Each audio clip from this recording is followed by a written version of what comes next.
लेथिल ने बिना सोचे समझे तुरंत रोटी ही के बारे में सीख ली। एक सेकंड से भी कम समय बाद तेज हवा की आवाज आई और लेथिल को लगा कि उसके सिर के पास से कुछ उड़ रहा है, जिससे उसके कुछ बाल कट गए। लाथेल ने आगे देखा और जमीन में एक खंजर धंसा हुआ था। खंजर का ब्लेड जमीन में गहराई तक घुस गया था, जिससे केवल हैंडल खुला रह गया था। उसे एक गहरी सांस लेने का मौका मिला क्योंकि उसकी रीढ़ की हड्डी में ठंडक महसूस हुई क्योंकि वह मरकर करीब आ गई थी। अगर वह थोड़ा भी धीमा हुआ तो मर गया। हा हा, एक औरत की तुम हंसी मजाक करती हो, साथ में तलवार से भरी आवाज भी आई। मैंने नहीं सोचा था कि मेरे खंजर से बच पाओगे। क्या तुम लकी हो या पंख मेरी शक्ल का एहसास हुआ है? उद्धरण चिन्ह। लाथेल ने धीरे से अपना सिर पीछे कुचया और उसने महल के पत्थर की रेलिंग पर एक महिला को बैठा देखा। वह सफेद रंग का टाइट पुतले का आभूषण था जो बेहद सेक्सी था। उसका चेहरा सुंदर था, छोटे छोटे बाल, सेक्सी लाल मूंछें और तेज और आकर्षक थी। उसके हाथ में एक खंजर था जिसमें वह लगातार ऊपर नीचे निवास करती थी। लेथिल ने बरनहे से कोड लीन। उसे महिला की ओर से भयानक दबाव महसूस हुआ। महिला ने अपनी ठुड्डी को सहारा देने के लिए अपने खाली हाथ का इस्तेमाल किया। उसने कहा, तुम बहुत सुंदर हो, फिर भी लिज़रू नहीं चाहती कि तुम जीवित रहो। लेथिल, सावधान रहो, उस महिला का स्तर काफी ऊंचा है, वह हत्यारी भी है। जल्द ही तूफान से जल्द ही रास्ता हटाया जाना चाहिए। कड़कही ने जादू का इस्तेमाल सीधे लाथेल के दिमाग में बोलने के लिए किया। ये सुनकर लाथेल तुरंत पीछे हट गया क्योंकि उसका दिल जोरों से धड़क रहा था। आप कितने कठोर हैं? लाथेल ने डेरेबाज ब्रैड ही से पूछा।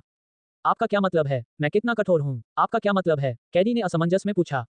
मेरा मतलब यह है कि आपका शरीर सख्त है। हा, बेशक मेरा शरीर इस दुनिया में सबसे कठोर है। यहाँ तक कि एक रैंक हथियार भी मुझे तोड़ने में सक्षम नहीं हो सकता है। महान, रुको, तुम क्या कर रहे हो? कैडी ने संदेह से पूछा क्योंकि उसे लग रहा था कि कुछ बुरा हो रहा है। लेथिल ने उत्तर नहीं दिया। वह एक कदम पीछे चला गया, रनहे चढ़ ली और पूछा, तुम कौन हो? मैं, महिला चित्रण और बोली, तुम्हें ये देखने की जरूरत नहीं है कि मैं कौन हूँ, तुम वैसे भी इतने बजे हो इसलिए ज्यादा देखने की जरूरत नहीं है। ये सुनने में आया, लाथेल को गलत समझा गया। मैं पहले कभी नहीं मिला। निश्चित रूप से आपकी और मेरी कोई दुश्मनी नहीं है। हो सकता है कि आपको गलत व्यक्ति मिल गया हो। हा, मैं गलत नहीं हो सकता, आप ही वह व्यक्ति हैं जिसकी हम तलाश कर रहे हैं। महिला बोली, उसकी आवाज कोमल थी लेकिन इसमें ठंडक भरी हुई थी जिससे लाथेल को डर लग रहा था। उससे बात करना बंद करो, अक्को। इसी समय एक और आवाज गूंजी। लाथेल ने देखा कि महिला के पीछे एक छिपकली थी जो महिला की तरह ही सफेद पोशाक वाली छिपकली थी और उसने अपने हाथ में एक जादुई छड़ी पकड़ी थी। उस छिपकली के पीछे 3 और लोग थे, एक मादा और 2 नर।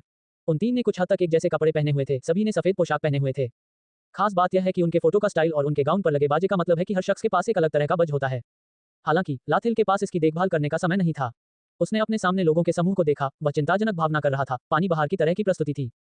हालांकि लाथेल को नहीं पता था कि ये लोग कौन थे, लेकिन उसे भयानक दबाव महसूस हो सकता था। ऐसा लग रहा था मानो सैकड़ों वजनदार चट्टानें उसकी पीठ पर दब रही हों।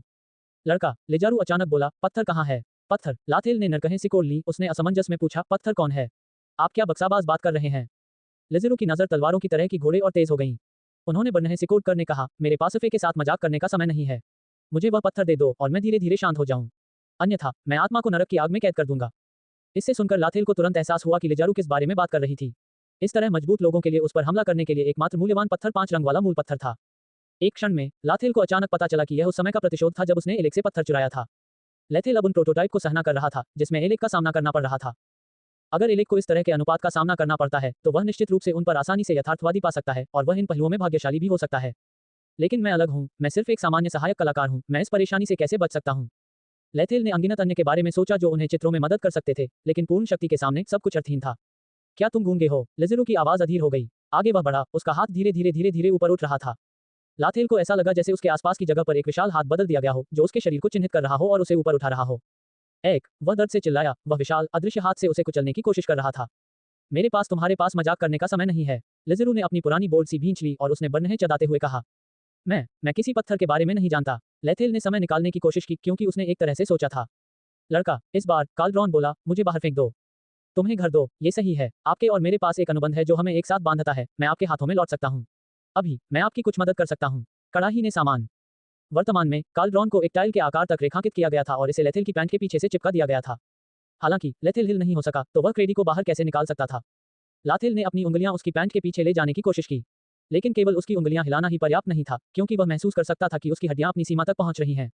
ठीक है, लाथेल अचानक चिल्लाया, मैंने पत्थर को अपने अंतरिक्ष बैग में रख दिया है, मुझे जाने दो और मैं तुम्हें वह पत्थर वापस दे दूंगा। लिज़रू ने अपना हाथ लहराया। लेथेल को फिर जमीन पर फेंक दिया गया। उसके पूरे शरीर में इतना दर्द हुआ कि उसे अपने दांत भींचने और आंसू बहाने पर मजबूर होना पड़ा। उसे 10 मीटर से अधिक की ऊंचाई से जमीन पर फेंका गया था, इसलिए भले ही उसका शरीर पहले से 3 गुना अधिक मजबूत था, फिर भी वह इंसान था, पत्थर नहीं। लिज़रू ने लाथेल द्वारा स्वयं पत्थर निकालने का इंतजार नहीं किया, तो उसने अक्को की ओर देखा। अक्को को स्वाभाविक रूप से पता था कि लिज़रू उससे क्या करवाना चाहता है। वह पत्थर की रेलिंग से नीचे कूदी, करीब चली गई और उसके बगल में बैठ गई। अक्को ने उसे ऊपर से देखा, फिर आगे बढ़कर लाथेल के शरीर को छुआ, कुछ ढूंढा। अचानक उसने लालच से अपने होंठ चाटे, तुम्हारा शरीर भी बहुत अच्छा है। यह अफसोस की बात है कि मुझे इसका आनंद लेने का मौका नहीं मिला। तुम्हें वह मौका मिलेगा। लाथेल अचानक बोल उठे, आपका क्या मतलब है? बम, इससे पहले कि एक्को अपनी बात पूरी कर पाती, एक बड़ी काली वस्तु उसके चेहरे पर लगी। टक्कर इतनी जोरदार थी कि इससे एक्को का सुंदर चेहरा विकृत हो गया, जिससे वह 5 मीटर से अधिक दूर जा गिरी। लेज़रू का समूह भी चौंक गया। उन्होंने नहीं सोचा था कि लाथेल पलटवार कर सकता है या आसानी से एक्को को उड़ा सकता है। वे लोग ये देखने में पूरी तरह से असमर्थ थे कि लाथेल ने एक्को को उड़ाने के लिए किस हथियार का इस्तेमाल किया था। उन्होंने केवल एक बड़ी गोलाकार काली वस्तु देखी। हालांकि एक्को को उड़ान भरने के बाद वह अजीब हथियार तुरंत गायब हो गया। लेज़रू ने अपना हाथ बढ़ाया क्योंकि वह एक बार फिर लाथेल को अपने द्वारा बनाए गए अदृश्य हाथ में कैद करना चाहता था। हालांकि लाथेल उससे तेज था क्योंकि उसने लेज़ारू की ओर कुछ फेंका था। लेज़ारू ने आकाश में 5 रंगों वाला एक मुट्ठी के आकार का पत्थर देखा जो शानदार रोशनी बिखेर रहा था। सूरज की रोशनी में पत्थर और भी चमकीला हो गया। लेज़रू प्रसन्न हुआ और जो हाथ लाथेल की ओर इशारा कर रहा था वह तुरंत अपने लक्ष्य आकाश में पत्थर की ओर बढ़ गया। हालांकि लेज़रू को अचानक अजीब महसूस हुआ क्योंकि वह उड़ते हुए पत्थर को पकड़ने के लिए अपने अदृश्य हाथ का उपयोग नहीं कर सका। हालांकि उसे चिंता नहीं थी, आखिरकार वह अनुमान लगा सकता था कि जिस कोण पर पत्थर उड़ रहा था वह निश्चित रूप से पत्थर को आसानी से पकड़ सकता था। लेज़ारू के पीछे खड़े 3 लोगों ने केवल उसकी ओर देखा क्योंकि उनमें से कोई भी पत्थर के लिए लेज़ारू से प्रतिस्पर्धा नहीं करना चाहता था। वैसे भी उनका मिशन पत्थर को चर्च में वापस लाना था, इसलिए इससे कोई फर्क नहीं पड़ता कि पत्थर कौन ले गया। 20 मीटर, 10 मीटर, जब पत्थर लेज़ारू से 5 मीटर से कम दूरी पर था तो वह तुरंत गायब हो गया।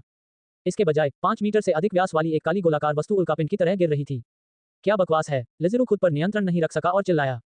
हाँ, वह ब्रैड ही थी। इस समय क्रैकी एक उल्कापिंड की तरह थी जो सीधे लेज़ारू की ओर थी। इसकी गति तेज नहीं थी, हालांकि काल्ड्रॉन का वजन इतना अधिक था कि इसकी वजह से इसका स्थान उग्र रूप से ठंडा होने लगा। लेज़रू केवल एक सामान्य जादूगर था और उसके करीबी काल्ड्रॉन से बचने के लिए हत्या जैसी गति नहीं थी। इस छोटे से क्षण में एक हाथ ने अचानक लेज़ारू के कंधे को पकड़ लिया, फिर उसे पीछे खींच लिया। बम, कूड़ा कचरा गिर गया और जमीन में कई नमूने टूट गए, मकड़ी के जाले की तरह चारों ओर टुकड़े टुकड़े हो गए और हर जगह कूड़ा कचरा उड़ गया।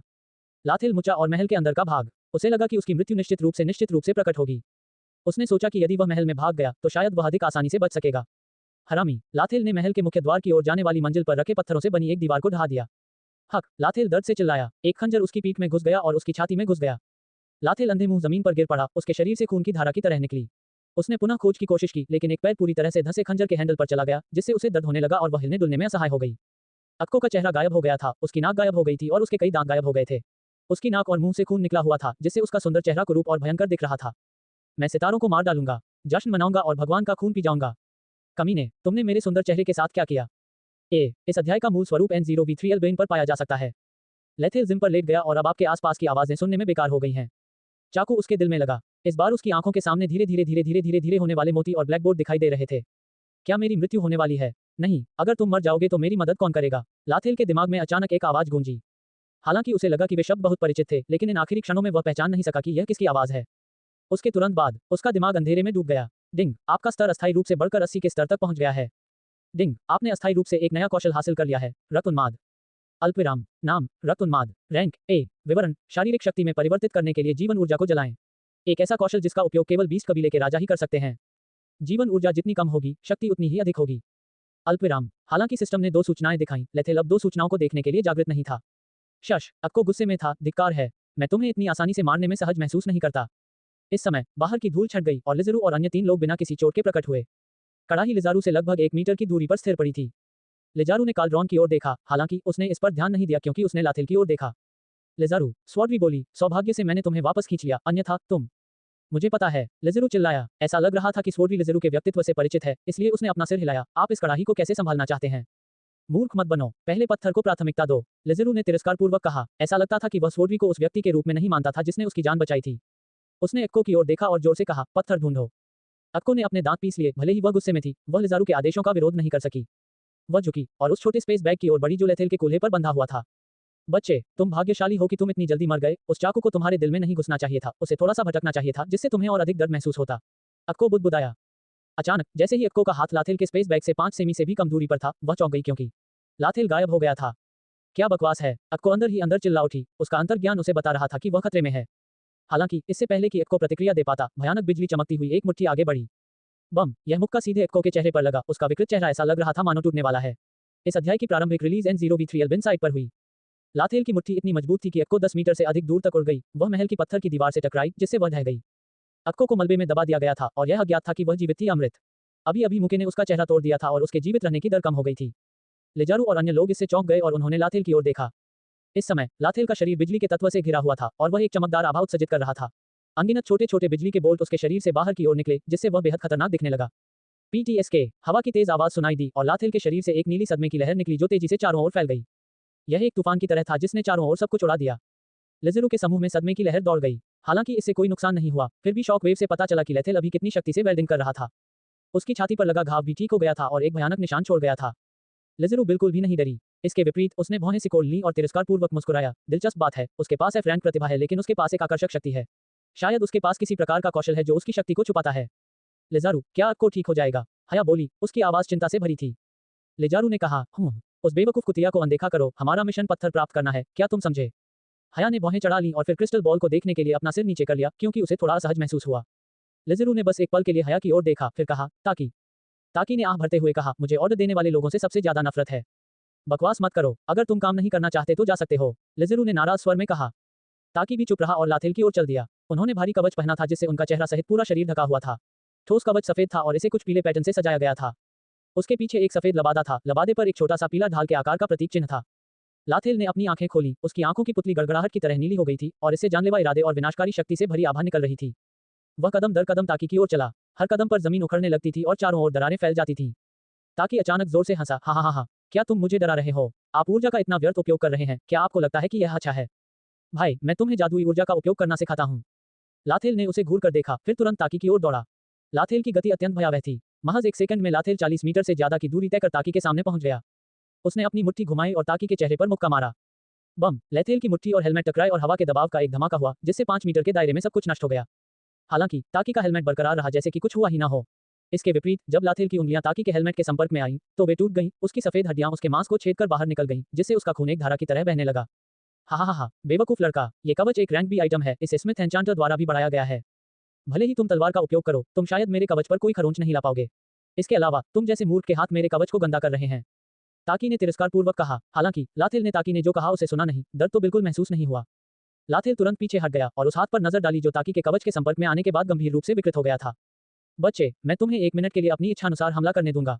1 मिनट के बाद यदि तुमने मेरे कवच पर कोई खरोंच लगाई तो मैं तुम्हें इस जगह से जीवित छोड़ दूंगा। नहीं तो, हा हा हा। ताकि को जोर से हंसते देख लाथेल चुप रह गया। अचानक लाथेल ने अपना हाथ झटक दिया और उसका टूटा हुआ हाथ तुरंत ठीक हो गया, जैसे कि कभी कुछ हुआ ही ना हो। ताकि ने ये देखकर भौहें सिकोड़ लीं। सावधान! हया दूर खड़ी हो गई और चिल्लाई, उस युवक के बारे में कुछ बहुत अजीब है। वह एक जानवर राजा के कौशल का उपयोग कर रहा है, जबकि वह अभी भी इंसान है। क्या होगा यदि वह एक जानवर राजा के कौशल का उपयोग कर रहा है? तब तक प्रतीक्षा करें जब तक वह मेरा कवच नहीं तोड़ सकता, हा हा हा हा। ताकि ने तिरस्कारपूर्वक हंसते हुए कहा। इसी समय लाथेल कड़ाही की ओर बढ़ा। इसके तुरंत बाद कड़ाही अचानक जोर से हिली और लाथेल की ओर उड़ गई। लिज़ारू ने इस समय भौहें चढ़ा दी और उसने धीरे से कहा, तलवारबाज, लड़ने के लिए तैयार हो जाओ। क्या तुम्हें ताकि पर भरोसा नहीं है? सोड्री ने अजीब ढंग से पूछा। अक्को शायद इसलिए हारी क्योंकि वह मूर्ख थी, लेकिन वह लड़का बहुत अजीब था। लिज़ारू की बातें सुनकर सोड्री ने भी सिर हिलाया और अपनी कमर पर लटकी तलवार को कसकर पकड़ लिया, क्योंकि वह किसी भी समय लड़ने के लिए तैयार था। ताकि ने पीछे मुड़कर देखा। उसे इस बात की परवाह नहीं थी कि लाथेल अभी कितना शक्तिशाली था, उसे बस ऐसा लग रहा था जैसे सोड्री द्वारा उसे अपमानित किया जा रहा है। तलवार, क्या तुम्हें लगता है मैं हार जाऊंगा? ताकि की आवाज में ठंडक भरी हुई थी। सोड्री ने भौहें चढ़ाई, मैं बस सबसे खराब स्थिति के लिए तैयारी कर रहा हूँ। आपको लगता है कि मैं? इससे पहले कि ताकि अपनी बात खत्म कर पाता, लाथेल काल्ड्रॉन के साथ दौड़ पड़ा। इस समय उसके हाथ में जो कड़ाही थी, वह 2 मीटर से अधिक व्यास वाले एक विशाल डंबल की तरह थी। लाथेल ने काल्ड्रॉन का हैंडल पकड़ा और उसे ताकि के सिर पर घुमा दिया। ताकि ने तिरस्कारपूर्वक मुस्कुराते हुए कहा, क्या तुम मुझ पर छिपकर हमला करना चाहते हो? हा हा हा, भले ही तुम मुझ पर छुपकर हमला करो, परिणाम नहीं बदलेगा, मेरे कवच। बम! इससे पहले कि शब्द खत्म होते, काल्ड्रॉन ताकि से टकरा गया। धातु के टकराने की आवाज आई और एक अप्रत्याशित परिणाम हुआ। ताकि का कवच ऐसा लग रहा था जैसे वह कांच का बना हो, क्योंकि वह तुरंत अनगिनत टुकड़ों में टूट गया था। कड़ाही कवच के अंदर उसके असली शरीर से भी टकराए। ताकि ने ताजा खून उगल दिया, उसका पूरा शरीर लगभग कुचल गया था, उसकी पसलियां टूट गईं और उसके आंतरिक अंगों में छेद हो गया। अब भी ताकि को विश्वास नहीं हो रहा था कि पुरानी कड़ाही उसके कवच, उसके अभिमान और उसके अहंकार को भी तोड़ सकती है। ताकि बुरी तरह चिल्लाया, क्योंकि उसका शरीर पीछे की ओर उड़ गया। हया, पहले ताकि को बचाओ, तलवारधारी ने जल्दी से कहा, फिर उसने अपनी तलवार खींची और लाथेल की ओर दौड़ पड़ा। स्वॉर्डी तेजी से आगे बढ़ी और पलक झपकते ही वह लाथेल के सामने आ गया। उसने अपनी तलवार घुमाई और नीचे गिर पड़ा। चकाचौंध तलवार की रोशनी लाथेल के सिर पर उतरते ही विनाशकारी शक्ति ले गई। लाथेल के पास चकमा देने का समय नहीं था और वह केवल खुद का बचाव करने के लिए काल्ड्रॉन को ऊपर घुमा सकता था। ओए ओए ओए, मैं तुम्हारा हथियार नहीं हूँ, कड़ाही निराशा से चिल्लाई। लाथेल ने बेशक ये नहीं सुना कि उसने क्या कहा। उसने सोड्री की तलवार को रोकने के लिए कड़ाही को ढाल के रूप में इस्तेमाल किया। चेंग! सोड्री का ब्लेड कड़ाही से टकराया और धातु के टकराने की आवाज गूंज उठी। तलवार की रोशनी प्रकाश की किरण की तरह थी, वह कड़ाही और लाथेल से होकर गुजरी और सीधे लाथेल की पीठ की ओर चली, जिससे जमीन पर 100 मीटर से अधिक लंबी खाई कट गई। सोड्री की अचानक भौहें चढ़ गईं, वह पीछे कूद गया और लाथेल से 5 मीटर से अधिक की दूरी बनाए रखी। तलवार पकड़ने वाला उसका हाथ दर्द से बुरी तरह कांप रहा था और ब्लेड में भी अनगिनत दरारें थी, जैसे कि वह अनगिनत टुकड़ों में टूटने वाली हो। असंभव! आखिर वह कड़ाही किस चीज से बनी है? यह इतना मुश्किल क्यों है?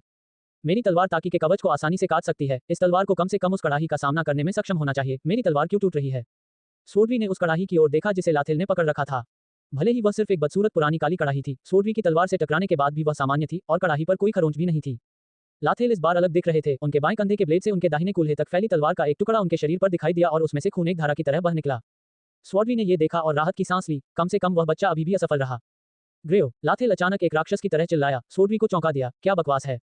लाथेल का घाव ठीक नहीं हुआ, लेकिन उसके शरीर के चारों ओर गड़गड़ाहट तेज हो गई। चारों ओर अनगिनत बिजली चमकी, जिससे अनगिनत बहरे विस्फोट हुए। लाथेल ने अपने दांत पीस लिए, उसके हाथ कसकर भींच गए, जिससे हड्डियों से भयानक कक कक की आवाज आने लगी। डिंग, कौशल, रक्त उन्माद सक्रिय है। डिंग, आपकी जीवन ऊर्जा 80% कम हो गई है, आपकी शारीरिक शक्ति 80% बढ़ गई है। लेथेल की आंखें नीली बिजली से चमक उठी और उसके शरीर पर छाई गड़गड़ाहट और भी भयानक हो गई। आसमान से बिजली का एक टुकड़ा गिरा, जो लाथेल के सिर में लगा और एक बहरा कर देने वाला विस्फोट हुआ। उसके पैरों तले जमीन खिसक गई और जाल जैसी दरारें चारों ओर फैल गईं।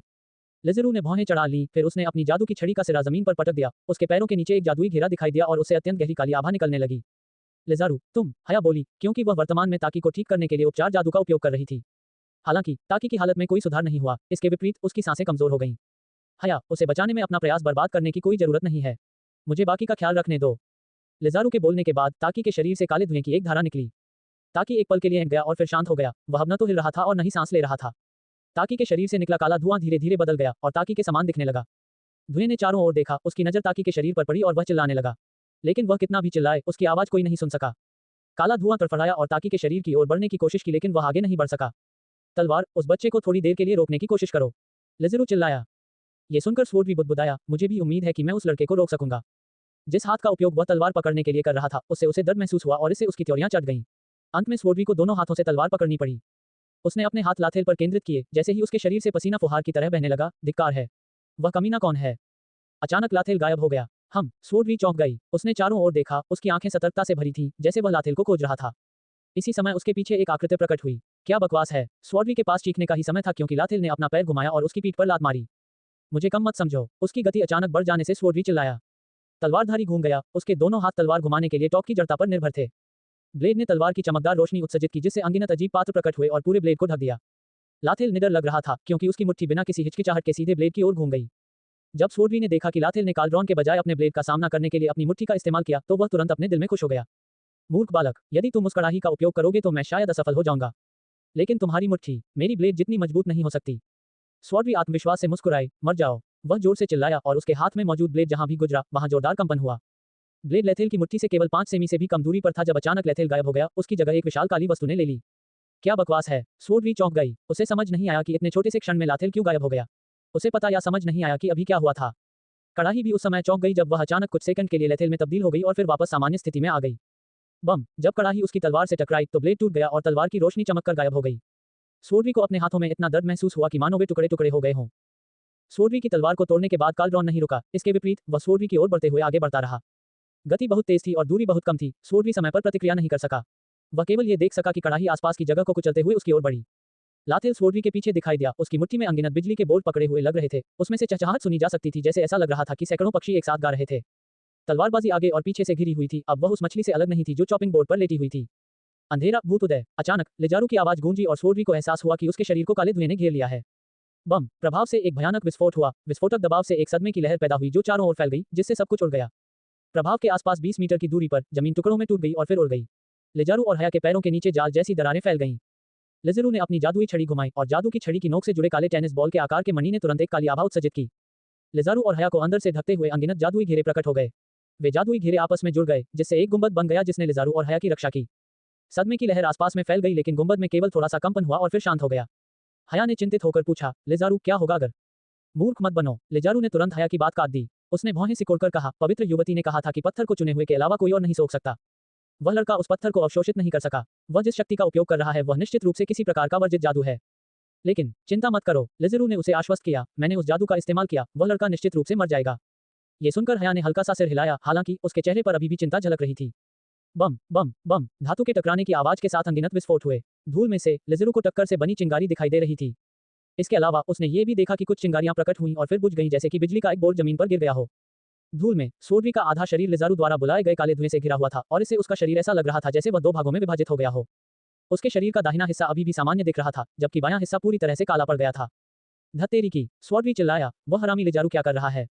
तलवार, मैं मर गया हूं, ताकी ने बोला, हालांकि यह उसकी मूल आवाज नहीं लग रही थी।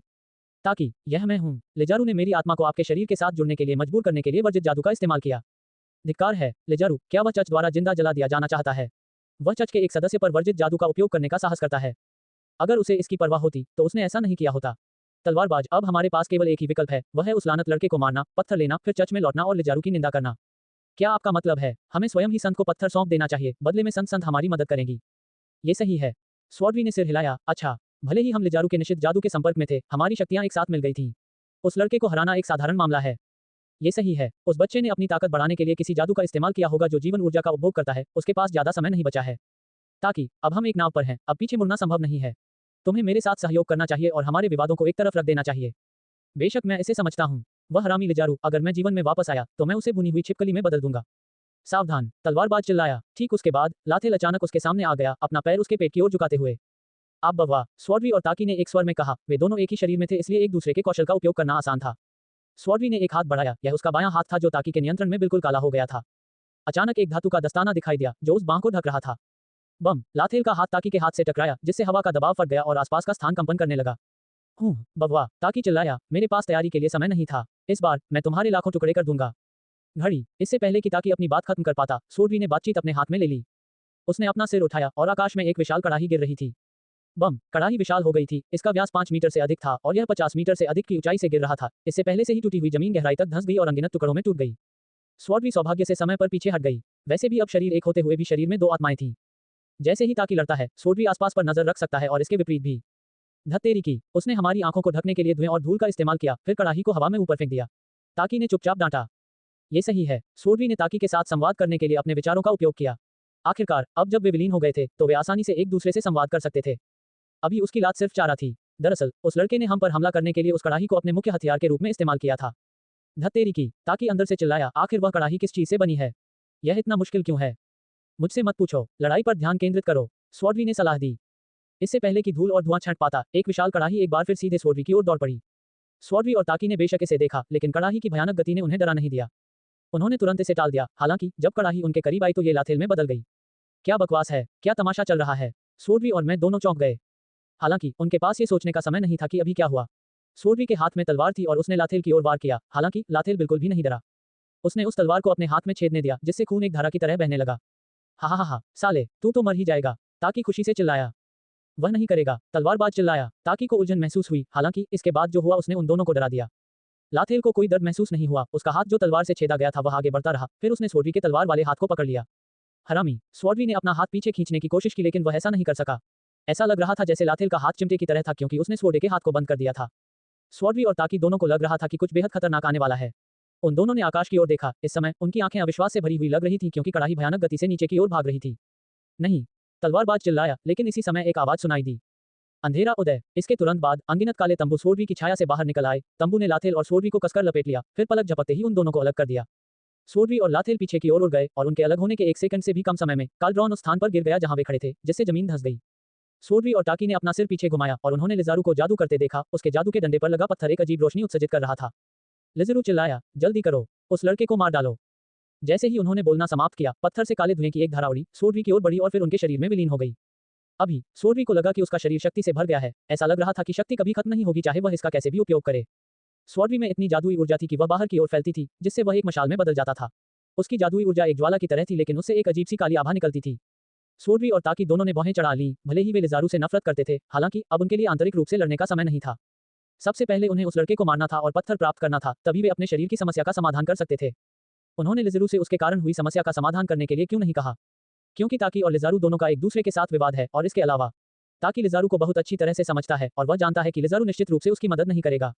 स्वॉर्डवी ने बुदबुदाया, यह अविश्वसनीय है, शक्ति का ये स्रोत अंतहीन लगता है। ताकी ने भौहें चढ़ा लीं और चिल्लाया, खुश मत हो, उसने हमारी ताकत बढ़ाने के लिए एक अजीब जादू का इस्तेमाल किया, लेकिन इसका असर हमारी उम्र पर भी पड़ रहा है। तुम्हें पहले से ही पता है कि लिजारू किस तरह का व्यक्ति है, चलो बस उस लड़के को मार डालो और पत्थर ले लो। स्वॉर्डवी ने कोई उत्तर नहीं दिया, लेकिन वह चुपचाप ताकी से सहमत हो गया। अचानक उनके सामने एक चकाचौंध कर देने वाली रोशनी चमकी। तभी बिजली से बना एक पक्षी दौड़कर अंदर आया। बिजली पक्षी के पंखों का फैलाव 4 मीटर से अधिक लंबा था और इसकी आवाज अनगिनत पक्षियों के चहचहाने के समान थी। बिजली पक्षी अत्यंत भयानक गति से उड़ गया। जिस गति से वह उड़ रहा था वह बिजली के समान थी। वह इतनी तेज थी कि नग्न आंखें उसके साथ नहीं टिक सकी। हालांकि स्वॉर्डवी और ताकी सामान्य लोग नहीं थे और वर्तमान में उन्हें लिजारू ने भी मजबूत कर दिया था। अपनी वर्तमान ताकत के साथ उनकी गति भी बेहद तेज थी। हालांकि बिजली की गति की तुलना में उनकी गति उल्लेख के लायक नहीं थी। सोर्वी और टाकी केवल अपनी आंखें ही चौड़ी कर पाए जब उन्होंने बिजली के पक्षी को अपनी ओर आते देखा। अचानक अनगिनत काले तंबू जमीन से ऊपर उठे। टेंटिकल कपड़े के टुकड़ों की तरह दिखते थे लेकिन वे बेहद टिकाऊ थे। उन्होंने थंडरबर्ड को कसकर लपेट लिया और उसे जमीन पर खींचने की कोशिश की। हालांकि बिजली पक्षी को छूने वाला कोई भी तंबू बिजली से नष्ट हो जाएगा। वहां कई तंबू थे और जैसे ही एक तंबू टूट जाता तुरंत दूसरा तंबू प्रकट हो जाता, मानो तंबू अनगिनत हो। लिज़रू सुरक्षात्मक गुंबद में खड़ा था, पसीना बह रहा था और उसका वस्त्र भीग रहा था। उसका चेहरा पसीने से लथपथ था, फिर भी उसे इसकी कोई परवाह नहीं थी। वह लगातार कुछ अजीब भाषा बोलता रहा और सीधे सामने देखता रहा। लिज़रू ने अपने दांत पीस लिए और चिल्लाया, हया, मेरा समर्थन करो। लेकिन हया कहने ही वाली थी कि वह हक्को को बचाना चाहती थी, लेकिन लिज़रू की आवाज ने उसे रोक दिया। बेकार लोगों पर अपना समय बर्बाद मत करो, पहले मेरी मदद करो। हया ने कठिनाई से सिर हिलाया, फिर जमीन पर घुटनों के बल बैठ गई, अपने हाथ जोड़े जैसे कि प्रार्थना कर रही हो, और बुदबुदाया, भगवान, कृपया खोए हुए विश्वासियों पर दया करें। कृपया हमें अंधेरे को हराने की शक्ति दें। कृपया हमें विधर्मियों को दंडित करने की अपनी शक्ति प्रदान करें। ठीक होना। हया के जुड़े हुए हाथों से एक जादुई चक्र प्रकट हुआ और एक दूधिया सफेद आभा उत्सर्जित हुई। वह आभा चमकदार नहीं थी, इसके विपरीत इसने लोगों को शांति और आरामदायक महसूस कराया। वह आभा गायब हो गई, फिर प्रकट हुई और लिज़रू को अंदर से घेर लिया। लिज़रू मुस्कुराया, अद्भुत, अब मैं उस जादू का उपयोग कर सकता हूँ। बम। इसी समय एक विस्फोट हुआ और सुरक्षात्मक गुंबद में जोरदार कंपन हुआ। लिज़रू ने ध्वनि के स्रोत की ओर देखा और वहां लाथेल ने सुरक्षात्मक गुंबद पर मुक्का मारते हुए बस अपनी मुट्ठी घुमाई। लिज़रू ने तिरस्कारपूर्वक हंसते हुए कहा, हो, ये सुरक्षात्मक गुंबद 20 प्रकार के सुरक्षात्मक जादू से बना है, यदि आप इसे नष्ट कर सकते हैं तो मैं बकवास खाऊंगा। जैसे ही लिज़रू ने बोलना समाप्त किया, लाथेल पीछे हट गया, उसके शरीर के चारों ओर बिजली और भी अधिक तीव्र हो गई। उसके हाथों को घेरने वाली बिजली ने अचानक दो राक्षसी चेहरे बनाए, जिन्होंने अपना मुंह खोला और अपने नुकीले दांत दिखाए। बम। लाथेल ने अपने हाथ घुमाए और सुरक्षात्मक गुंबद पर फिर से प्रहार किया। इस बार दोनों राक्षसी चेहरे सुरक्षात्मक गुंबद से टकरा गए। अचानक चेहरे बुरी तरह चिल्लाने लगे, चीखें मानो नर्क से आ रही थीं। सुरक्षात्मक गुंबद एक बार फिर जोर से कंपन करने लगा। इस बार टक्कर की जगह पर एक छेद हो गया। उस छेद से पूरे सुरक्षात्मक गुंबद में अनगिनत दरारें फैलने लगीं। क्या बकवास है। लिज़रू को ऐसा लगा मानो लाथेल ने उसके चेहरे पर थप्पड़ मार दिया हो। उन्होंने सिर्फ इतना कहा था कि अगर लाथेल सुरक्षात्मक गुंबद को तोड़ सकता है तो वह खा जाएगा, लेकिन उन्होंने यह नहीं सोचा था कि लाथेल वास्तव में सुरक्षात्मक गुंबद को तोड़ सकता है। धत्तेरी की। लिज़रू ने बहुत अपमानित महसूस किया, तलवार, तुम क्या कर रहे हो। लिज़रू अचानक चिल्लाया। तलवारधारी जो वहां खड़ा था, उसने लाथेल से निपटने से पहले लाथेल को लिज़रू को मारने की योजना बनाई। लेकिन ऐसा लगा कि उनकी सरल योजना विफल हो गई। वह तुरंत लाथेल की ओर दौड़ा, उसकी गति इतनी तेज थी कि जब वह आगे बढ़ा तो काली रोशनी का निशान छोड़ गया। मरना। सोर्वी चिल्लाया जैसे ही उसने लाथेल पर सीधा मुक्का मारा। लाथेल इससे बचने के लिए पीछे मुड़ा, लेकिन जैसे ही वह पीछे मुड़ा, सोर्वी के दूसरे हाथ ने उस पर तलवार घुमा दी। लाथेल अब इसे टाल नहीं सका, उसने अपने हाथ उसके सामने कर दिए और बिजली भयानक रूप से फट गई। कान। जब तलवार बिजली की बाहरी परत से टकराई तो उसके बजने की आवाज आई, हालांकि वो तुरंत रुक गई क्योंकि वह आगे जाने में असमर्थ थी। बम। सोर्वी की मुट्ठी सीधे लाथेल के दाहिने कंधे पर लगी, जिससे वह रुकने से पहले ही 10 मीटर से अधिक पीछे उड़ गया। सोर्वी आत्मविश्वास से मुस्कुराए, क्योंकि वह ताकी के साथ विलीन हो गया था। प्रत्येक व्यक्ति शरीर के आधे हिस्से को नियंत्रित कर सकता था, इसलिए वे एक साथ समन्वय कर सकते थे और अपने दोनों हाथों का उपयोग करके आसानी से हमला कर सकते थे। लाथेल ने खड़े होने की कोशिश की तो उसके दाहिने कंधे की हड्डी टूट गई और अंदर की हड्डी बाहर चिपक गई। लेकिन लाथेल को कोई दर्द महसूस नहीं हुआ। डिंग। आपकी जीवन ऊर्जा कम हो गई है और ये 10% से नीचे है। जबकि लाथेल के पास तैयारी के लिए समय नहीं था, सोर्वी अचानक प्रकट हुई और उस पर अपनी तलवार घुमा दी। ब्लेड, जो काली जादुई ऊर्जा से ढका हुआ था, ने लाथेल की ओर प्रकाश की किरण भेजी। तलवार की रोशनी अंतरिक्ष को दो भागों में विभाजित करने वाली एक सीमा रेखा की तरह थी। लाथेल ने अपना हाथ लहराया और कालड्रॉन प्रकट हुआ, उसके विशाल शरीर ने उसके चेहरे को अवरुद्ध कर दिया। कान। कालड्रॉन से टकराने वाली प्रकाश की किरण से कोई नुकसान नहीं हुआ और इसके पीछे रहने वाला लाथेल भी पूरी तरह से सुरक्षित था। धिक्कार है, ये फिर वही कड़ाही है। सोर्वी और ताकी दोनों को डांटा। हालांकि लाथेल तलवार की रोशनी से घायल नहीं हुआ, लेकिन उसकी नाक, आंख और मुंह से खून बह निकला। इससे पता चला कि उनकी जीवन ऊर्जा लगभग समाप्त हो चुकी थी। हालांकि भले ही वह मौत का सामना कर रहा था, लाथेल की आंखें अभी भी बेहद शांत थीं। उसने अपनी भुजाएं बाहर की ओर घुमाई, फिर ऐसा व्यवहार किया मानो उसने बास्केटबॉल पकड़ रखी हो। उसके दोनों हाथों के बीच बिजली की एक छोटी सी किरण प्रकट हुई और बिजली की वह किरण उसके बाएं हाथ के चारों ओर लिपट गई। लाथेल ने अपना बायां हाथ लहराया और बिजली की वह छोटी सी धारा सीधे आकाश में चली गई। बम। एक गगनभेदी गड़गड़ाहट की गड़गड़ाहट हुई, जैसे चकाचौंध करने वाली रोशनी ने पूरे स्थान को ढक लिया। क्रिट। आकाश में एक चीख गूंज उठी। ऊपर से 20 मीटर से अधिक लंबे पंखों वाला, विनाशकारी शक्ति और चकाचौंध कर देने वाली रोशनी वाला एक प्रकाशमान पक्षी नीचे झपटा। वह जहां भी गुजरा, अंतरिक्ष में जोरदार कंपन हुआ। विशाल बिजली पक्षी सोर्वी और ताकी की ओर दौड़ा, हालांकि पक्षी को देखकर लिज़रू भी डर गया। उसे एहसास हुआ कि अगर बिजली का पक्षी फट गया तो सोर्वी और ताकी का तो जिक्र ही नहीं, यहां तक कि वह और हया भी, और अंतरिक्ष का ये पूरा टुकड़ा नष्ट हो जाएगा। लिज़रू ने अपने दांत पीस लिए, उसने अपने अंतरिक्ष बैग से एक ताबीज निकाला, अपने अंगूठे की नोक को काटा और ताबीज पर रक्त प्रवाह की अनुमति दी। ताबीज, जो लिज़रू के खून से लथपथ था, हवा में उड़ गया और धुएं की धारा में बदल गया, जो धीरे धीरे संघनित होकर एक नारंगी वायवन में बदल गया। वायवन ने अपने पंख फैलाए, जिससे ऐसा लगा जैसे उसने पूरे विशाल स्थान को ढक लिया हो। क्रेट। वायवन ड्रैगन दहाड़ने लगा, वह दहाड़ एक सदमे की लहर में बदल गई जो उसके चारों ओर फैल गई। बम। वायवन और लाइटनिंग पक्षी की जोरदार टक्कर हुई और इसके परिणामस्वरूप एक गगनभेदी विस्फोट हुआ, जिससे पूरा स्थान सफेद और काला हो गया। एक चकाचौंध रोशनी ने पूरे स्थान को ढक लिया। यह एक ऐसी रोशनी थी जिसमें भयानक विनाशकारी शक्ति थी, और ये तलवार और ताकी को डराती थी। हया ने सुरक्षात्मक गुंबद को बनाए रखने के लिए जादू का उपयोग करने की कोशिश की, यहां तक कि उसने सुरक्षात्मक गुंबद को मजबूत करने की भी कोशिश की। आसपास का स्थान हिंसक रूप से कंपन करने लगा, जैसे सदमे की लहरें बाहर निकल गईं। लाथेल अब जमीन पर घुटनों के बल बैठा था, उसकी आंखों की रोशनी धीरे धीरे खत्म हो रही थी। एक सदमे की लहर उसकी ओर बढ़ी, हालांकि इस समय उसका जीवन धीरे धीरे लुप्त हो रहा था। अंत में क्या मुझे अब भी मरना होगा? लाथेल ने मन ही मन सोचा। हालांकि जिस क्षण उसके दिल में छुरा घोंपा गया, वह अब अपने शरीर पर नियंत्रण नहीं रख सका, फिर भी उसे पता था कि क्या हो रहा था। अब जब उसने अपने शरीर पर नियंत्रण हासिल कर लिया, तो वह मृत्यु की प्रतीक्षा करने के अलावा कुछ नहीं कर सका।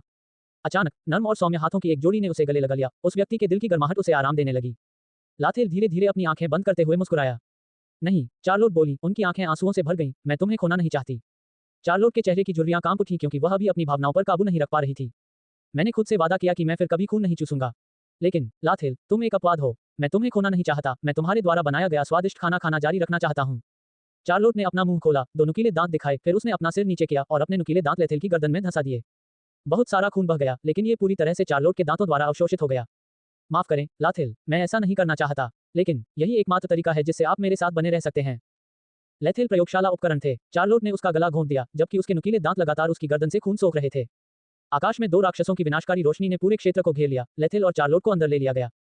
इसके तुरंत बाद लगातार विस्फोट हुआ, टुकड़े टुकड़े हो गए और हर बड़े पत्थर के विध्वंसक प्रकाश को टुकड़ों में बदल दिया गया।